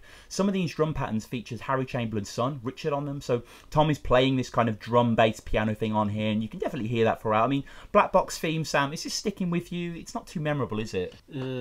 We've said this is the most divisive of all of Waits' albums, so depending on where you're standing, the Black Box theme either begins the first of many filler songs that only work within the realms of the play, as they would have that sort of striking Wilson visual accompaniment, or it's the start of one of many moody atmospheric sticky tracks that makes this album the Black Rider. I don't know. It starts off with that great sort of skeletal cacophony at the start, which harkens back to like the orglongs of swordfish trombones. The ghosts of Harry Parch exist still. Yeah, there is the blood of shore leave here. There are hundreds of mysterious half-heard anti-sounds, scratches, screeches. There's some great hidden percussion in this track. Gongs aside, there's this gentle sort of hum of drums that have this sort of drooping depth to them that make you feel like you're really, again, entering into that world, that dark thing you can't escape. But I could see how the maudlin tone with the sort of high-pitched squealing can just be seen as a bit silly or childish, really. The most interesting thing for me was back in the live version of the show, is once the black box has descended for a second time later in the play, this sort of slender feminine leg with stiletto heels sticks out, and you're drawn to it, and the audience is meant to assume it's a woman, but it's Pegleg's leg, and it's the devil tricking us. He's setting his own precedent for what he considers the truth. But isn't this pull the rug out, got you reveal image? That beat is used exactly beat for beat in the video for I Don't Want to Grow Up, where you see a leg in stilettos, and reveal pan up, dressed as the devil, is Tom Waits. And I'm thinking, wow, is that a really subtle reference to the Black Box theme? Yeah, that's a good shout, actually. Probably, probably. Yeah. Obviously, the video would have come out after the play, and then obviously before this song came out, so it acts as a nice little bridge, really. But yeah, this is not a song I'm really gonna talk about much. I don't really have much to say. It is what it is. No, so we move on to Take No Sin, which is an original Burroughs' poem, I guess you could say, and Burroughs performs this, or he says it, but he has a nice little delivery. Obviously, he's a poet by heart, and he knows how to deliver things. In the South Sea like your bones. Like, he has this kind of, and I think it would have been nice if Wilson could have done some vocals for it as well, just so all three of them could have been on. Yeah, so in this as well, instrumentally, this is quite interesting. Tom's playing what's called an Emax. An Emax was a line of samplers developed, manufactured, and sold by Emu Systems from 1986 to 95. They were sold alongside the more expensive Emulator 2 and 3 systems, and you can basically hear that. So basically, this song, before we get onto the lyrics, it's quite interesting. On the left-hand channel, you have the Emax, garishly ponderous. Like, it's just kind of, it's almost bebop-esque. I quite like it. It's quite fun. It's just here and there, off and on. And then the right channel, you have this dripping sort of xylophone-like instrument, and they play against each other well, because Tom is just, Tom hasn't written these lyrics, he hasn't written this melody, so he's just given free rein to develop some sort of interesting existential musical terrain here, and that works. And then we have Take No Sin. So Tom was speaking about this in 2000, and he said, quote, "That's an old song from the 20s. Take no sins, take off your skin and dance around your bones," he says. That was Burroughs' reference point for the whole play. He was looking rather skeletal himself, and singing that tune was a Halloween moment, so we just integrated it in, wove that into the score. And, the whole thing is basically Burroughs, it's kind of, sets of couplets. When you and then take no sins, take off your skin. When you take no sins. So it's just kind of like what's known as, I think they're called terza rimas. I may be saying that wrong. It's an old poetic form where basically the second line's constantly repeated. It's like an old sort of almost Homeric thing, like the Odyssey thing, where there's kind of the dawn with rosy fingers. If anyone's read the Iliad, that's a very common sort of refrain. Or if you want to go to Vonnegut's So It Goes, those sort of ideas there. And it's a fun song. I mean, again, it's kind of the Black Rider himself in the intro and in Lucky Day Overture talks about, derobing your very skin, doesn't he? So he's playing on that thing. And there's mentions of South Sea tropic zones, ice cream cones, music moans. I like this rhyme scheme. It's very simplistic, but it's a good listen. But again, a lot of these things are miscellaneous. They work within the concept of the album, but these are not going on playlists that I'm going to put on when I'm chilling. Like, I can't, It is interesting how, obviously, now that we know that a lot of this came before Bone Machine, that there is all this talk of bones. Yeah. We even have the line, and the army ants will leave nothing but the bones. So it's clear that Burroughs had a very strong impact on this song. Now, in terms of Tom Waits' discography, I've seen this track take a round thrashing on YouTube forums and stuff. This is the top 5 song that people just do not like. Yeah. And this is already on an album that people aren't particularly fond of anyway. Yep. But yeah, also lyrically, I'm very fond of this song. The central imagery of just dancing around in your bones is really creepy, and it does kind of confound your senses. And like any good horror film, it makes you do all the hard work. All the grotesque imagery and that you are forced to imagine it's conjured up by yourself. Again, that's reinforced by a man being so close to death. Anyway, yeah. I love that Tom pointed that out. It mostly just hints towards the medieval idea of the Danse Macabre, which would have been well known to the people who actually read and listened to Der Freilutz. But the actual Danse Macabre is meant to, when skeletons will, either by their own will or the will of the devil, will come to life and dance to mock our own vanity in defiance of death. So, look, the music itself is pretty playful. But, like you say, it's not going to be on anyone's playlist. No, neither is Flashpan Hunter intro, which is interesting that the intro happens, but the song doesn't come in for like another 5 or 6 tracks. And this intro is, if there was to be a theme song to my article about crows, this would have to be it, really. There's just, just this nice sort of chorded intro. Instrumentation kind of swells nicely. I wouldn't say there's anything interesting happening here, but it's pretty it's pretty filler, but again, this is taken within the context of a theatre show. People aren't going to watch this and really listen to this. It's atmosphere, a lot of this, So there's not. I mean, do you have anything to sound Flashpan Hunter intro? It's a very naturalistic track, and it's kind of, despite its obvious post-play artifice, it does kind of sound closer to Waits' ideal outdoor recording sound than anything he's really done up till this point. And it works quite well in that sense. It does put you right in the centre of one of the woods that Wilhelm would find himself hunting in. That's true. Yeah, it's a very breathy track, and with that kind of drowsy contrabassoon and the weary clarinet, it perfectly represents the actual woodlands that it's in. It is just the sound of the wood, the wind, and the birds. And in that sense, it is quite a good tone setter. But yeah, this is nowhere near a track that I'm ever going to revisit outside of the Black Rider. Now I'm disappointed that That's the Way was written by William Burroughs. Oh, you mean the worst lyrics of a Tom Waits song I ever? love these lyrics. What are you talking about? No. I think these are brilliant. That's the way the bee bumbles. No, yeah, but it's a nice kind of, this is Tom. He revels in wordplay and just kind of little distinctions of phrases and little colloquialisms, and this is it. Hang on, look. I've got the whole thing here. That's the way the stomach rumbles. That's the way the bee bumbles. The way the needle pricks, glue sticks, potato mashes, pan flashes. That makes sense. They Market all make crashes, sense. whip lashes, teeth gnashes, gravy stains, moon wanes. I think doesn't it sound like innocently simple? That's the point, though. It's about the inevitability of it. So, I mean, you're thinking of fucking Bruce Almighty now. That's the way but that's what they say, is it? That's the way it goes. Like, so it goes. Again, to quote Vonnegut, there is inevitability, and that's the whole theme of Black Rider, isn't it? That you can't escape this. I can't believe you brought. There we go, though. That's the whole theme of the play. I think this is a brilliant distillation of that idea of just like the absolutism of fate and how you can't escape that. And it's just playful Tom, really. I like the way that it goes from, pan flashes and needle pricks to market crashes and teeth gnashes as a nice juxtaposition of humanity. I was really disappointed, as I say, that William Burroughs wrote this. I thought Tom would have wrote this, and it's fine and it's done well, but I'm surprised you don't like this.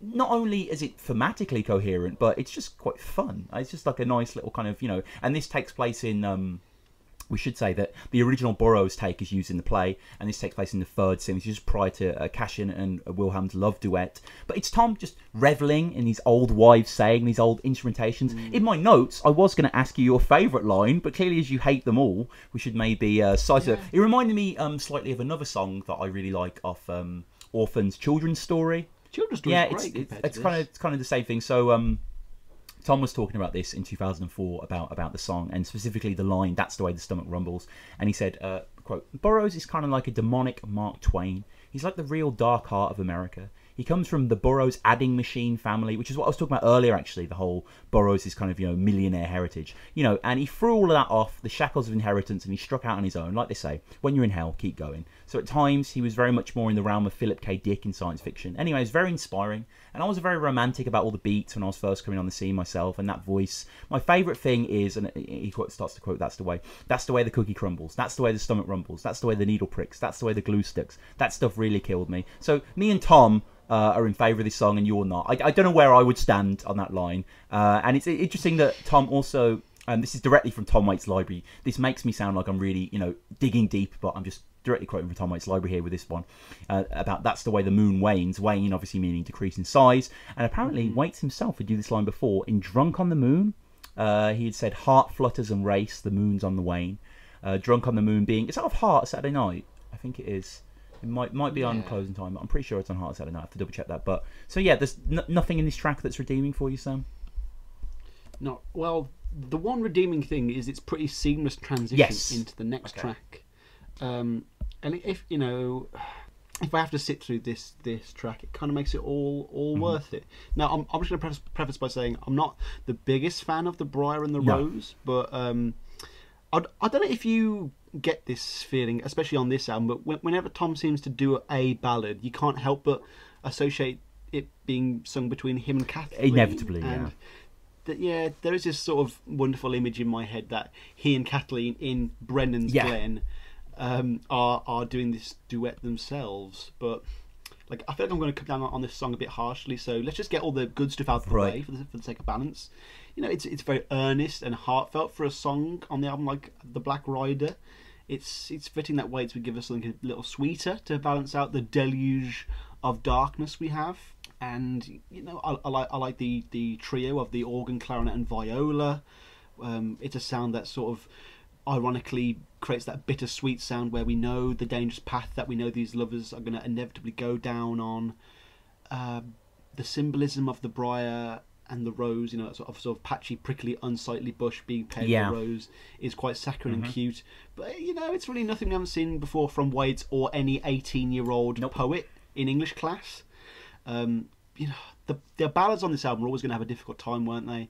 And I think so many of the tracks on this album are such an assault on every convention you have when it comes to music. Some of these tracks are so inventive, they're so experimental, and then when you get to a lot of these ballads, they become almost the antithesis of what the album stands for. A lot of these ballads, this one included, seem to be wholly lacking in any of the same inventiveness or creativity or just and they just like aimlessly plod without any progression. It's just verse, Briar and the Rose, verse, Briar and the Rose, verse, Briar and the Rose, and it fizzles out and doesn't leave much impact whatsoever. Really. No, I agree. Yeah, there's not much stand out in this track. I don't mind it. Hoskins points out something that I had in my notes as well. Waits is a tad pitchy in this one.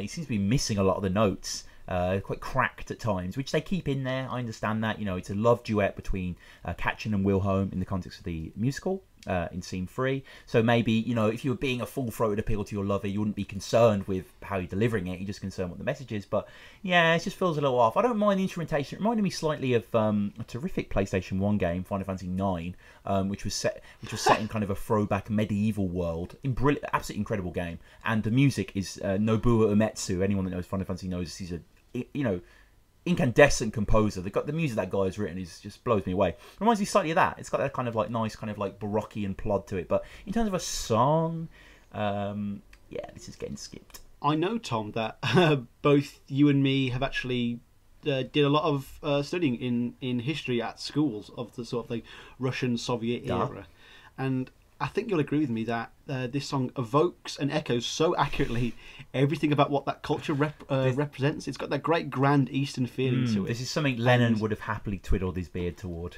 certainly. Lenin, not Lennon. Yeah. John Lennon. And, as far as the Tom Waits discography goes, this song does exactly what it says on the tin and sounds exactly as you would expect it to. And I mean that in totally the best possible way.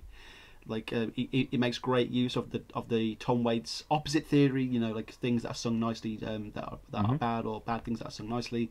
We have this uplifting fiddler on the roof fiddle that like leads the song, but we're on this death march that is measured in gains, not in lives lost. It's just drenched in this Eastern Bloc malaise. It's like carousing Cossack kind of propulsion. The percussion is literally a foot stomper, and not only can you see it as the feet of the dancers of the titular Russian dance, but also as the hundreds of shodden boots trampling forward as they crush all opposition underfoot for the motherland, and like it's almost like a song that's like a darkly ironic dance that people are forced to perform in gulags, that like to dance in front of the guards to make it seem like they're happy. And we're just pumping through the song, and then you've got one of these many false endings that are spurred on by the sort of commissar of Waits doing these great little Kommunitsu Spades-esque pigeon Russian commands. Fleischler! It's fantastic, it is awesome. And it just comes back, surges right back in with even more gusto, like dance faster, like with bloodied feet, and then it just ends with this mad swirl of music. And like I have no idea why Russian dance is on this German I agree, album. and there doesn't seem to be any reference on the Tom Waits library to where this takes place in the musical, so it's kind of a bit of a is this just one he just added in? I don't know, but I can't believe he has this in his locker. You know what I mean? I can't believe this is something he was capable of to do. Just such a how authentic is it? It's just ridiculously like real. You could put this on like BBC Live The Proms and just say it's some ancient Soviet track, and no one would think you're trying to do it. But despite its foreign roots, it still has the same dread and chilling edge that permeates the entirety of the Black Rider. So like it's not like it's ill-fitting or anything. It just seems odd for the sake of its own existence. But I love Russian dance. It kind of, there's not too much really to say on it, because it literally is a Russian dance. It's kind of like it's instrumental bar a few kind of Tom saying basically, I think it translates as, well, it's 1 2 3 obviously, and then I think he's saying come on once again or something like that, just urging people to pick up the thing. I have to say that in the kind of like double punch of Russian dance and Gospel Train Orchestra, I'm more of a Gospel Train Orchestra fan. I think this song is fucking incredible. This is like something from like Midtown, with its like atonal bluster and the proclamatory instrumentation and the crazy overlapping of things. It reminds me almost of I don't know if anyone's listened to the absolutely brilliant instrumental album by 9 Inch Nails called Ghosts, but they have this very mechanical kind of factory-like way of doing their percussive nature that Waits has here, because it starts off this song and it's kind of like almost like a train, like kind of getting into position, and as it starts to ramp up, yeah, the ignition coming on, it's like toppling back and forth on his song, and underneath that there's some soft pinching strings, you know, that are here, and but there's just a constant banging and banging in this song. Like, it must have been a riot to see in the theatre. I can't imagine, like, you know, and this is sung as Pegleg, by the way, the devil, as he flies in on a chair and hands Wilhelm more bullets, which just kind of makes the song even better. And Mark Richard, who was basically involved with the music when they were sort of putting the musical together, was interviewed in Spin magazine for an article called The Music of Chance, and he said that at 1 a.m. we listened to the Gospel Train tape, which was a problematic track for a formal orchestra. Dawes, who was also involved, another person, asked Waits if he wants to lay in a train whistle track, and Waits says no, that he'd given the orchestra such a big talk about them being a train, and they tried so hard playing to be a train, that to add a train whistle right now might make them feel impotent. Which is great as well, because the orchestra, they do feel like a chain, don't they? They do have that tracking chug, which is just ridiculous. And Waits has said in early things that he was fascinated by the idea of trains. And obviously check out TomWaitsPodcast.wordpress.com for, I think our most recent article at the moment is about mentions of trains in Waits. Trains, you know, happens all the time. Think of Downtown Train, think of anything else, you know, from the 70s onward. There were like, there's over 20 There's over references, 30 references. And that's God. just trains. If we're talking like railroads and like names of train lines, then it goes up to like 50, 60. So this guy's obsessed with it, and it makes sense that, you know, he finally gets an orchestra to play with, and he makes a song like Gospel Train, which is just, I mean, if you're listening to this podcast because you are a Down in the Hole fan rather than a Black Rider fan, really appreciate you. Thank you for doing that. But yeah, seek out Gospel Train, turn us off and listen to that track right now. It's insane. Well, like, you know how people talk about, you've mentioned this before, how Knife Chase on Blood Money is like someone's after you in the streets. Like, to me, like, this song does go out, you know, all out to be uncomfortably threatening here, and does sound like some great dark lolloping monster is pursuing you through the woods. And like, after a little pondering, like, it dawned on me that, like, we are the prey here, we are the deer again, and it is the hunt who's closing in. And you know, amidst all this sinister arrangement, it's the French horn that stands out to me the most, and it does add that bit of sort of animal madness to the proceedings, you know, and could even be seen as like a fox hunter's horn that sounds the beginning of the hunt. Yes. But then you have these flares towards the end, these real guttural brass screeches that are like the sounds of an animal that has been hunted down and is sort of being stabbed to death, like its final death blows, and it's being rended over and over, like brrr, yeah. Like I don't know if anyone's seen Fantasia. When they do The Rites of Spring by Grieg, and they do it with dinosaurs. Whenever the Tyrannosaurus bites the Stegosaurus, like it does have a musical flair like this, like the sound of an animal being dying, and then it screams wildly in its mad death throes with the French horn, and then it just a sudden cold silence, and it's like that animal has been killed. It's a real nightmare of a song. It's maddening, really. It's absolutely insane. But you know, we've got this great sort of unrelentingly thick and distorted bass that sort of drives the song into the depths of the woods. But I think what this song is achieving is actually achieved much better in Oily Night. Yes, yeah, I agree. So we go on to I'll Shoot the Moon, which, I don't know about you, reminds me a little of Young at Heart, just in the kind of way it's got that sort of playful, kind of romantic. I think your thesis on this whole album, Tom, is that a lot of these songs sound like unforgotten tracks off Orphans. Well, yeah, I mean, you know, the DNA of Orphans runs deep through Tom, which makes the triple disc so fascinating to dig through. Great title. But it is annoying how every single track that he lost isn't on there, though. It's like the majority. Yeah, well, I mean, not every orphan gets adopted, you know. That's sad me now. So I'll Shoot the Moon. Great title. Less impressive song. You know, I like the middle bit when he's kind of like, when he comes out, he's like, you know I love you, baby, and like. Oh, how I hate that. It doesn't fit. No, it doesn't, because he's giving you his phone number, and this to me feels like it's in the middle of this 18th century play. It's so disrespectful. Yeah. It's anachronistic in the true sense of the word. There's another great thing from that brilliant Mark Richard article, The Music of Chance, where again mentioning Dawes. And he's talking about when they were doing this song, and a telephone rang in a nearby office just as Waits was finishing dubbing the vocal for I'll Shoot the Moon, and he was singing through cup hands. Dawes cringed when the phone rang, and it was because it was audible in the mix. Leave it in, said Waits. The song says, call me. Which is maybe, you know. Now, I don't, like, can our listeners out there help us with this, but I cannot find the bit in the song when this No, I think maybe. I've listened to it. Maybe ultimately was edited out, but yeah. Perhaps, you know what? I'm going to go back to the outtakes on the YouTube. We should probably put a link for it in the video, just because of how seminal it is. But I want to go back to that, and maybe it's in that mix. Who knows? What I will say is, this is part of that breed of "I'll do X for you, my love" type of songs. And saying he'll shoot the moon is a pretty inventive spin on that trope. I also wasn't expecting any Ralph Carney saxophone on this album. And then bam, here it is. But it's kind of a shame that it's not given it anywhere near the caliber of inventiveness of songs to work with, like on Frank's Wild Years or Big Time. Lyrically, though, this film is quite interesting to investigate.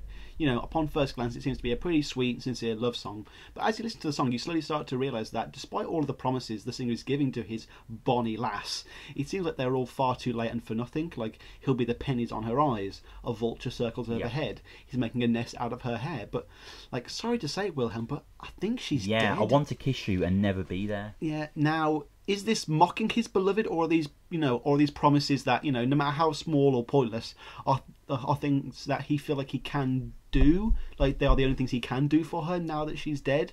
Like, you know, it's very easy to promise you'll shoot the moon for someone when they're no longer around to see the deed actually be carried out anyway. Very true, very true. And it's, like I say, I like the sax, you know, and there's it's got a nice disharmonic dirge to the whole song, but you know what? It's directionless, and it lacks, like many of the ballads on this album, any gripping or memorable hook. I cannot argue with that. I don't think this is. I think a lot of Black Rider. It's weird, isn't it? It's like, on a technical level, these maybe aren't the best songs, but I kind of dig the mood, and I kind of dig that it's about this musical with Burroughs and Wilson, and that makes me kind of approach it in a slightly different way, which, you know, as a critic, I probably shouldn't do, but God, I love Tom Waits. You know, I'm just a little bit biased to this guy, really. But now the next song, yes, we're getting onto some, like, we've had a kind of a middle ground of kind of just not that much to work with, but then we get The Flash Pen Hunter. This is, I love this one so much. It's one of the probably the most iconic collaboration with him and Burroughs on this album, and it's a real standout for me. It's so enjoyable in just how absurdly far Tom is willing to take his sort of darker, silly voice. Like, normally this is the part where I get up on my soapbox and say, oh well, you know what, it's reached the level of parody, but here it just works. It really does. It's very evocative of the play itself and fits in with the sort of oddball, impressionistic, almost Tim Burton style aesthetic. Like, this song is the Black Rider. It's also got one of the most overt allusions to the play, with Wilhelm and Pegleg being referred to directly. And it's sung by the Katchen's father and Robert the Hunter. Yes, it's the old uncle and Robert sing it after Wilhelm spent the bullets. So just a bit amusing, like, can we guess from this that Wilhelm himself is the Flash Pan Hunter, and what can we defer from this title? Perhaps it's kind of mocking, and, you know, are they saying that, like a flash in the pan, Wilhelm's fortunes are soon to be over as quick as they started? Because if it is, like, it's very true. Like, Wilhelm will be the Flash Pan Hunter. You know, he will take on the mantle, but it's going to be over very, very quickly. One of my favourite lines of all of Tom Waits' discography is in this as well, and I'm worried that it's probably going to be Burroughs that wrote it. But his rifle is the sound of the morning. Like, I don't know how you. That's genius writing, and I don't know why I like it. Are they saying he's that quiet that he never makes a sound, or is he saying he never fires the rifle because he can't, because he's rubbish? Or, you know, maybe, you know, they're saying, is Wilhelm just going out and buying all these dead animals? You know, he isn't making a sound. And then just great elaborations on the idea of the bullet theory as well. Each sulphurous bullet must have its own wit, and each cartridge comes with a warning. So there's just a fantastic level there. Well, actually, it didn't really come with a warning, though, did it? No. But I mean, you know, in retrospect. But yeah, I agree. This song's really good. I mean, it's kind of in that kind of not Cold ground. I'm thinking of other songs here, but the ones where kind of like maybe Shiny Things, but Shiny Things is a million times better than Flashbang Hunter. But in the way that the banjo kind of pulls you along. It's got a very frail kind of structure, but that's quite denser than you think when you listen back to it. It's not one of my favourites, Flashbang Hunter, and I think the intro. It's interesting when you kind of attach the intro to it and listen to them in tandem. They kind of make a bit more of a meatier experience. But yeah, I think lyrically, there's a lot of burrows in here, and it's a really strong song. You know, the snake sheds the dove. Wilhelm's cutting my fingers so they'll fit into his glove. Beautiful. It's interesting that you point out like the bullets and stuff, because this is probably the most play-like song. Like it's very Les Mis to me. Like talks about the guns, the silver bullets, the hunting. The Briar and the Rose makes a cameo, and it does sort of lend itself heavily to the cyclical callbacks and reprisals that feature commonly throughout live theatre productions, and it just kind of gives the whole play its own self-contained continuity and imagery that, you know, it is just this one cohesive unit. It also has a lot of the theremin DNA with November as well. And just as you mentioned the banjo, it's almost kind of like, again, Waits is talking about the American experience, and the banjo is the stereotypical, I will say, the stereotypical instrument of choice for the American rural fringe huntsman, isn't it? Yes, it is, yes. The sort of the hick huntsman, as it were. So, again, Tom's taking the tropes of one culture that work within another, and again, it just perfectly fits. What doesn't fit into the album is Crossroads for me. Along with Black Wings, a song that is very similar to this one. This is probably one of the Tom Waits tracks I am least familiar with. I do not. I don't mind this track. I like the way it starts with the kind of telescopic "Yesterday's Here" kind of, you know, the Southern journeyman. The kind of this song wishes it was. Yeah, it's definitely not "Yesterday's Here." I don't know if it's necessarily too bad. I mean, it's nice that Tom's finally writing about the crossroads, which are obviously such a symbolic thing within music as a whole. You know, I mean, as Tom Waits' Library fairly helpfully extrapolates, they say that the term turns up in blues quite a bit, especially in songs of Robert Johnson. Obviously, the famous kind of myth of Robert Johnson, the old black blues player, selling his soul to become so good at guitar, and there's only a few recordings of him out there, and his voice is so eerie, and he's playing so good. Those sounds are so good. The crossroads is a place of mysticism, they continue, and the saying was that anyone who could play as well as Johnson must have sold his soul to the devil in return for the talent. According to Funk and Wagnall's Dictionary of Folklore, crossroads have had superstitious connotations in most cultures: Europe, Asia, North American Indian. Murders and suicides are apparently buried there, and it was a rendezvous point for witches. So yeah, I mean, I don't know if the song's necessarily that bad. I really like the instrumentation here. I really like the wide kind of, like, you know, frontier pattering. Tom's howling in this as well, which is quite good to hear. You know, it's kind of going mad. It almost feels there's a volcanic moan. You know, this kind of scratchy guitar, and it fades out to crickets. You know, Tom.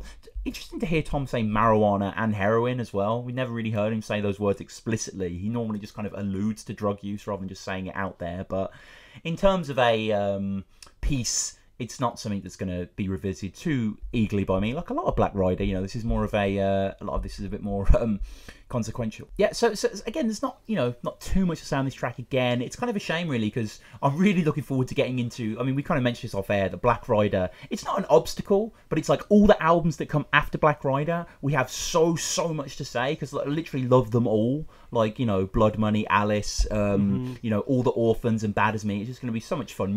Well, it's weird that, like, I mean, we mentioned this on our bonus episode. I don't think we've actually said this today, but the emails did reflect one thing, and that this oddly is the album that people have been most looking forward to.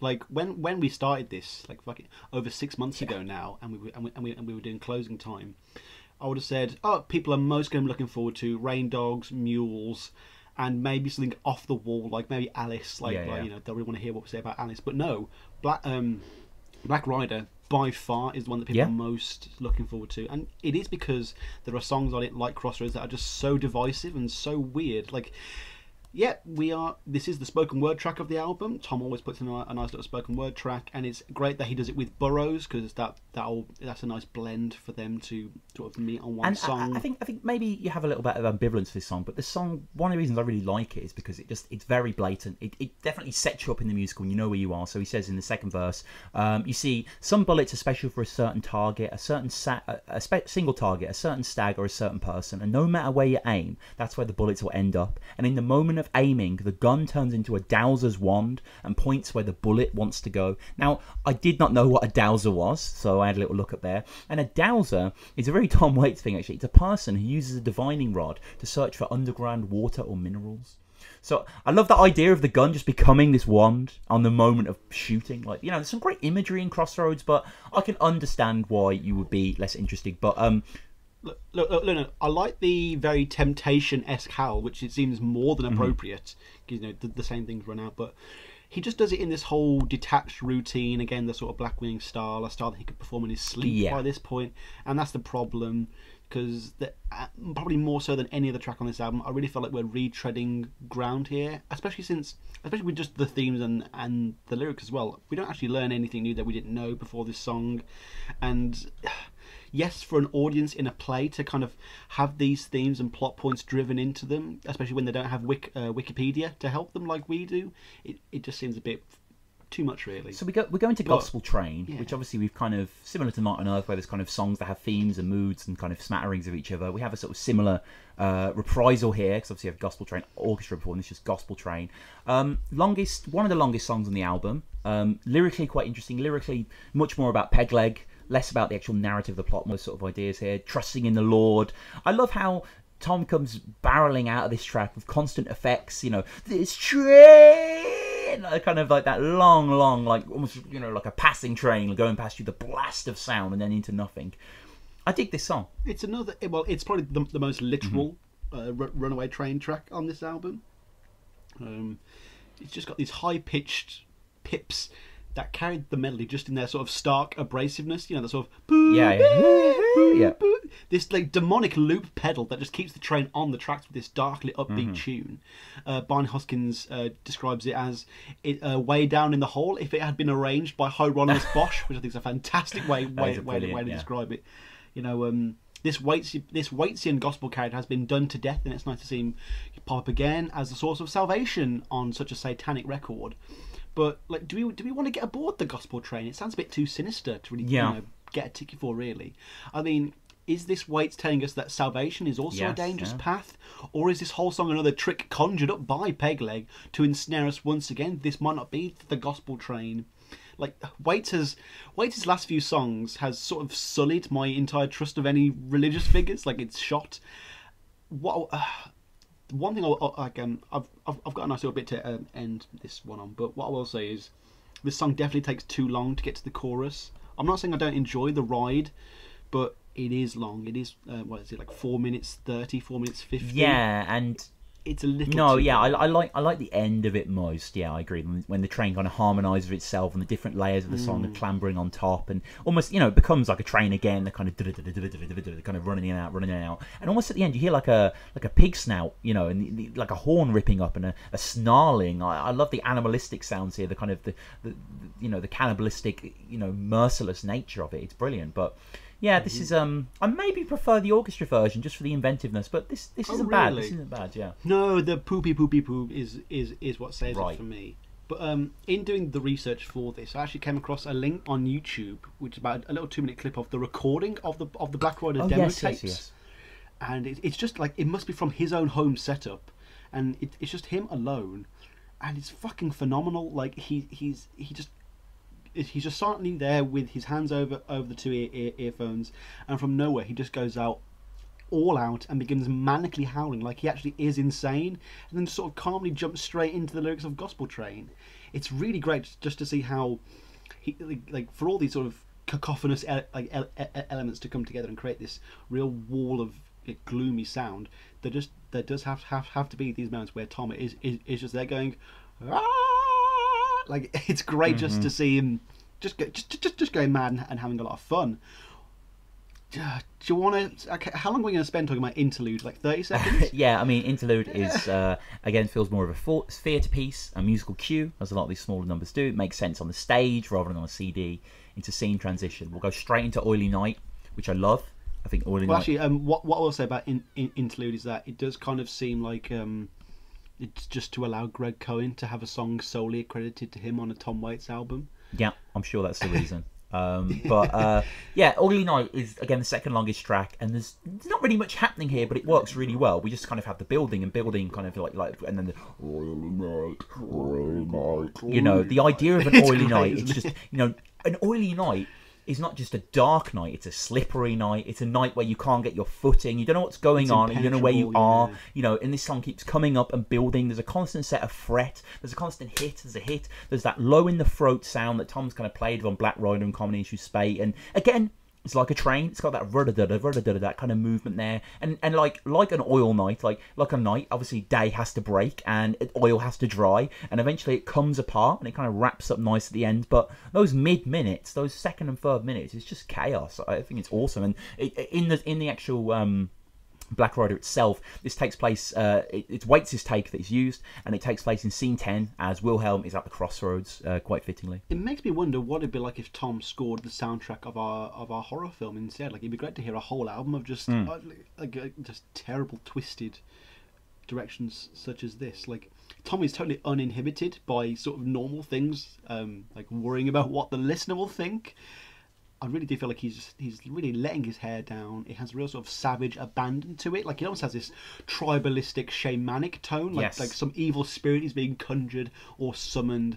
And like slowly, it's just this bone again, the bony percussion, even more so than Bone Machine. Weirdly, slowly it builds up, getting faster and faster, more and more uncontrollable, madder and madder, with each new layer being placed on top of each other, just fighting for space in this just terrifying night. And not like in terms of like how long and how interesting it is of a song, there isn't that much to say about it. It is just Oily Night over and over again. It's just this maddening crescendo, really. Like, it is just one big in your face. It drives you crazy, doesn't it? Just keeps repeating it. This mantra of just like it very much how November repeats November and makes November feel very, very long.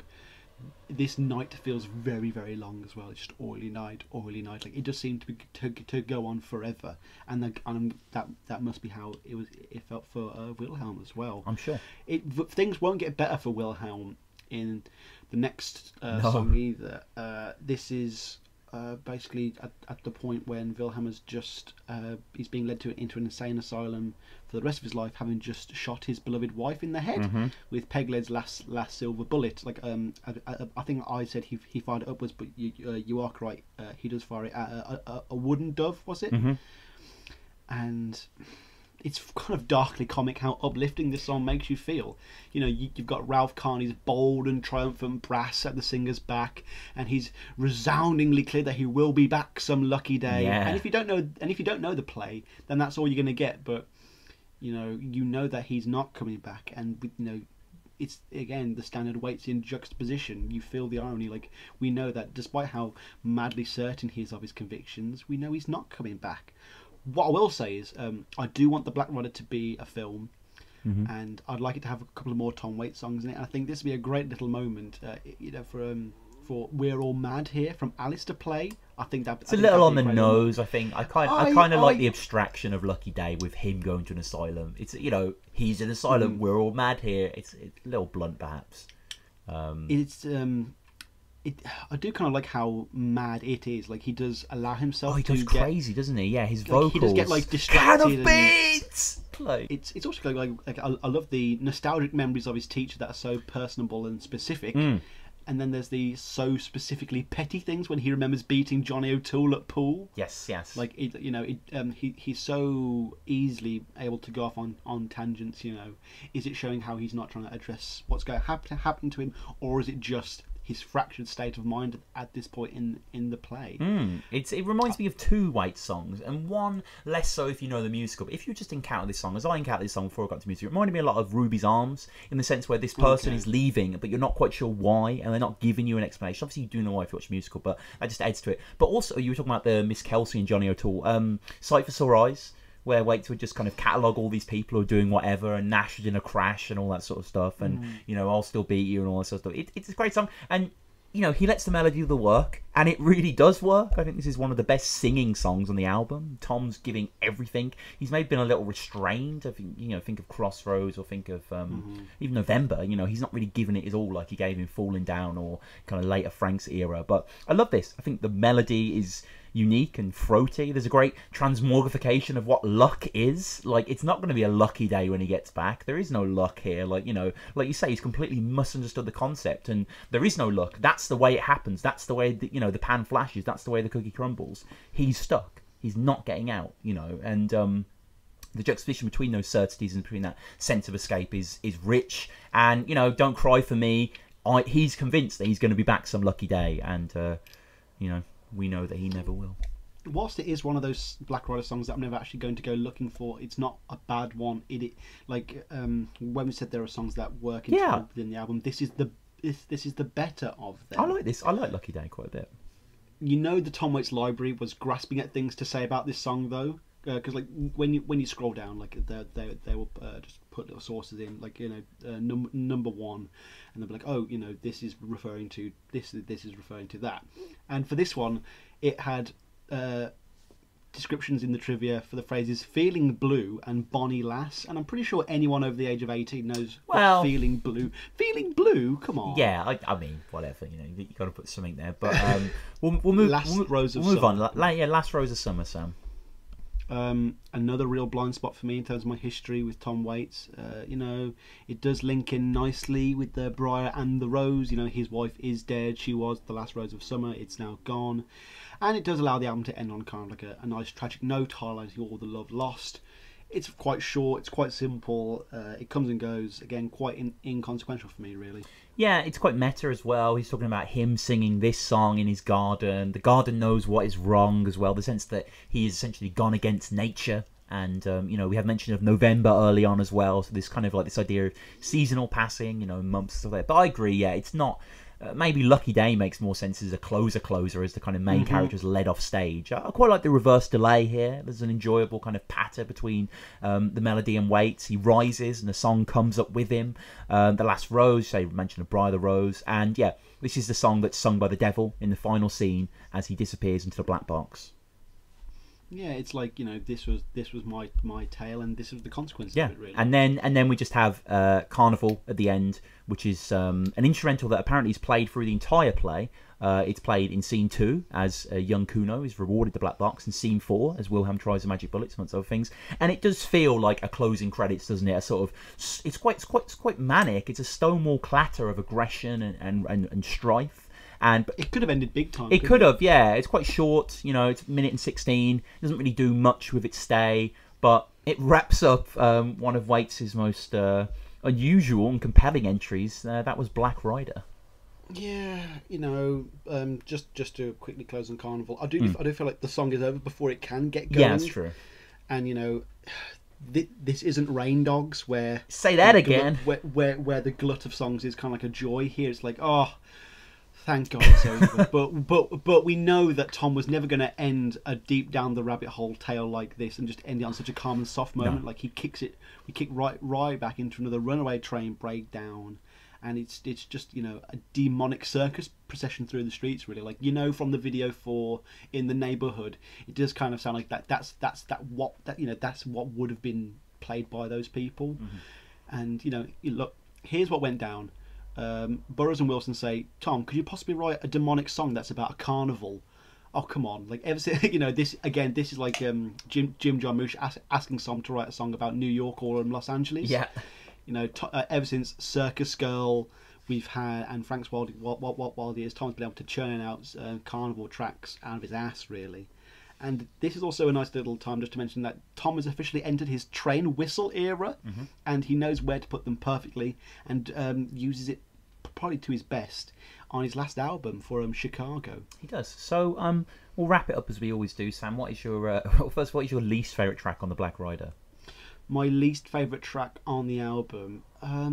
Now, do I go with one that I dislike or one that just left the smallest? You go with what's right, man. You go with what's right. See, like, I think we should just both ignore Interlude, because it's a very easy one to go for. I'll probably go for Crossroads, just because I feel it's quite superfluous to what's needed, really. Fair enough. There's a few. I mean, there's nothing I feel very strongly against, to be honest. Not much I feel very strongly for either. But I'll probably go with The Briar and the Rose. I think just because Tom's singing kind of annoys me in it. I think he's quite pitchy and he's not. It's not quite spot on. And your favourite track, Sam?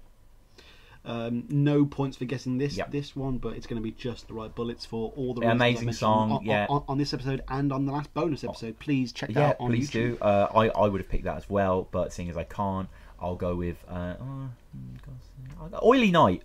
Yeah, I like Oily Night. Oily Night. Yeah, I like Oily Night quite a bit. I would have thought you'd go for Gospel Train. Yeah, I don't know. Yeah, get into it. And Lucky Days there as well. Those are songs I quite like. November as well, but there's not some bad stuff on there. November's like the only good ballad. I could have done That's the Way to piss you off, but it's not in the down in the whole spirit, So because you're already pissed off, that should be said. Because today's Real Con segment, if you're a new listener, by the way, we review the end of every episode. Sam mainly now, but we occasionally go double team on this. We review a film that Tom Waits has been in, and now we're reviewing a film that's quite a recent one that probably no one knows about. Sam, tell us about Twixt. There was once upon a time a town not far from a big city. A road ran through, but it was a town of those who wanted to be left alone. It was at this time that a third-string writer of popular fiction named Hall Baltimore drove in on his book signing tour of another of his series of novels about witchcraft. How does it feel to be the bargain basement Stephen King? Not too wonderful. So this is a supposed horror film from Francis Ford Coppola. Francis Ford Coppola being a real staple of this feature. This is his 6th collaboration with Tom Waits, who acts as this very tepid story's deceptively interesting narrator. Like, Tom comes in for the first 30 seconds and then he's gone. He's not in the film again? He's not in the film again. So for the purposes of this podcast, I don't really know what to do. No. Well, how was his 30 seconds? He's like, there's a small town and there was a belfry and there was a murder and there were shops with businessmen, and it's like, oh wow, there was exposition. Like, I wish Coppola would just listen to us and realise that he's not a screenwriter. Spielberg doesn't do it. Spielberg knows that AI was probably one of his least interesting movies, and totally relied on Kubrick. Spielberg's like, just bring me good scripts and I'll direct them well, and that's what he does well. Coppola, on the other hand, is really trying to be a kind of, not, I wouldn't say Tarantino or even Scorsese, but just the generic writer, director, producer, and he always seems to be stretching himself far too thinly. The title itself, Twixt, refers to the limbo we're drifting between, life and death, and the real world and the dream world. And I'm already making this film, with its whole, oh, is he dreaming, is he awake, Inception air, makes it sound far more interesting than it already is, because this film is, more or less than anything, a grade A mess. Wow. And, I thought it was going to be, oh, it's so bad, it's good, but it's not. It was very boring and a slog. Cold Feet, At Homes in the Field of the Lord, and even One from the Heart were more interesting than this. Wow, yeah. The big problem is that Coppola originally had intended the film to be as a type of live editing, this sort of experiment, and I'm using heavy sarcasm here, groundbreaking digital technology. So basically it's this old geezer who's finally realised that Final Cut Pro exists, and Coppola intended to act as some sort of conductor during every screening of the film, lengthening and shortening scenes, even changing plot elements during filming depending on audience response. It caused massively long delays in the film release and ultimately proved impractical. God, Coppola, just stop trying to come up with ideas. Like, your whole silver fish thing failed. But anyway, it kind of forced Coppola to do a locked edit of the film, integrating elements from all of these various permutations of the story, which ended in a film that looks like it didn't have a second draft or even a table read, because fundamentally it didn't. It's horribly unfocused and meandering, doesn't even know what type of film it wants to be, and it's just like, oh gosh, Coppola, you are just this old irrelevant geezer now. And then you've got Fat Val Kilmer, who is a quote-unquote troubled writer.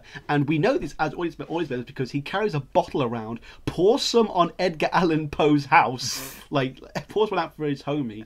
And then okay, so how do you introduce in one scene that a writer's not doing very well? You put them at a book signing that no one attends. Yeah. Totally a not generic opening to a movie at all.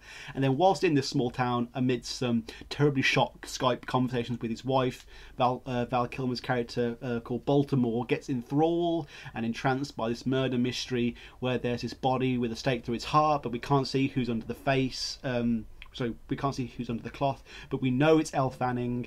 and Elle Fanning is basically this ghost called V that's haunting him, trying to leave him clues through a series of flashbacks that nearly totals half the runtime of the movie. And I'm watching it and I'm thinking, well, I'm glad Val Kilmer cares, because at this point he's the only one. It's so boring. I was bored throughout. It's ironic how much this film is about sleep. Yeah. Like, because it wanted to put me to sleep. And like, he actually takes sleeping pills in the movie to talk to Edgar Allan Poe in his dreams. And there's lots of cringe-worthingly obvious references to Poe. Like, can you guess what the last word and line of the movie is? Quaff the Raven? Nevermore. Okay. Nevermore. Nevermore, yeah. It made me wring my bed sheets in my mouth. And, actually, the ending itself here, spoiler alert for all you people dying to see Coppola sort of rape his own corpse. It has the greatest cop-out ending line ever about a writer trying to solve a mystery so he can write the ending from his book. Someone goes to him, "But you are the ending." It's like, oh my... Elle Fanning's makeup looks terrible in this. You could tell that this young actress, and, Elle Fanning... She's brilliant. She's going to be a real presence in a few years when she kind of finds her footing. Yeah. She's kind of like the new Saoirse Ronan from Brooklyn, like another actress who I kind of wrote off, but now has found herself. You can tell she's like, I get to work with Coppola. This is going to look great on my CV. But no one told her that like Coppola kind of has lost his way, and Look, I know people don't trust Coppola with money at this point, but this film looks cheap as fuck. Okay. Like, besides the odd shot here and there isn't really any of the same visual vibrancy of even something from Rumblefish, like, let alone Apocalypse Now. There's this horrid grey wash filter that makes it look like he's used Photoshop just to grade the whole movie. Loads of good actors giving subpar performances. I've just seen Bruce Dern in The Hateful Eight. That was a disappointment. And like, just to kind of sum up how oddly divisive this film is, despite how weirdly and obviously bad it is, the very seminal French film magazine Cachet du Cinéma, which featured people like Francois Truffaut and Godard as like writers for it, put Twixt as number 3 in their top 10 films of 2012. Wow. So I guess that shows how corrupt the media are. Or just how up their own arse film critics can be, Yes. even though I've just critiqued a film. But yeah, that was Twixt. A minus 18 out of 10 to give it my arbitrary figure. Don't watch it.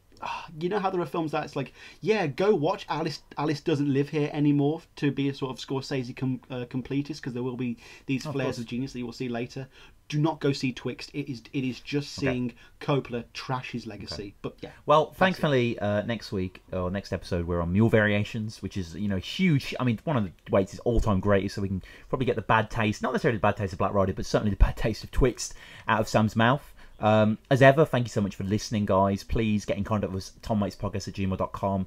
Just email us. I mean, if you've got any opinions on Mule or any upcoming albums, obviously Blood Money and Alice will be coming up the next month or so. Real Gone as well. But just how did you get into Tom Waits? We'd love to hear you. We'd love to read them out on the podcast. Also at TomWaitsPodcast on Twitter and TomWaitsPodcast.wordpress.com if you want the blogs. But thank you so much for listening again. It's been the Black Ride. I've been Tom, Sam. Take care. Yeah, everyone. and it's over. Yeah, listen to more Waits. All right, see you later, guys. Bye. I was reading an article with Ricky Lee Jones, and she was saying that you have become that person. At first it was more of an observation, and you became that character that you talk about in your songs through living it, through having to live it as an artist. Do you relate to that? Yeah, well, she's right. It's a dangerous business.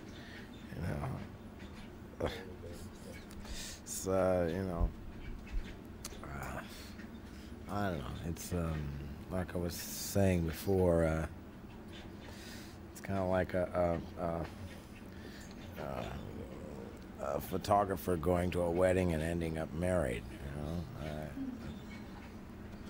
So you're bound to get a little on you. You go poking your nose in down the wrong street. I'm as far as being a character in my own stories, I remain in all of the stories, but at the same time, I think the creative process is is like, it's like gumbo, it's a combination of imagination and experience and memories, and so by the time the story is finished or the song is finished, it may or may not resemble where the story came from.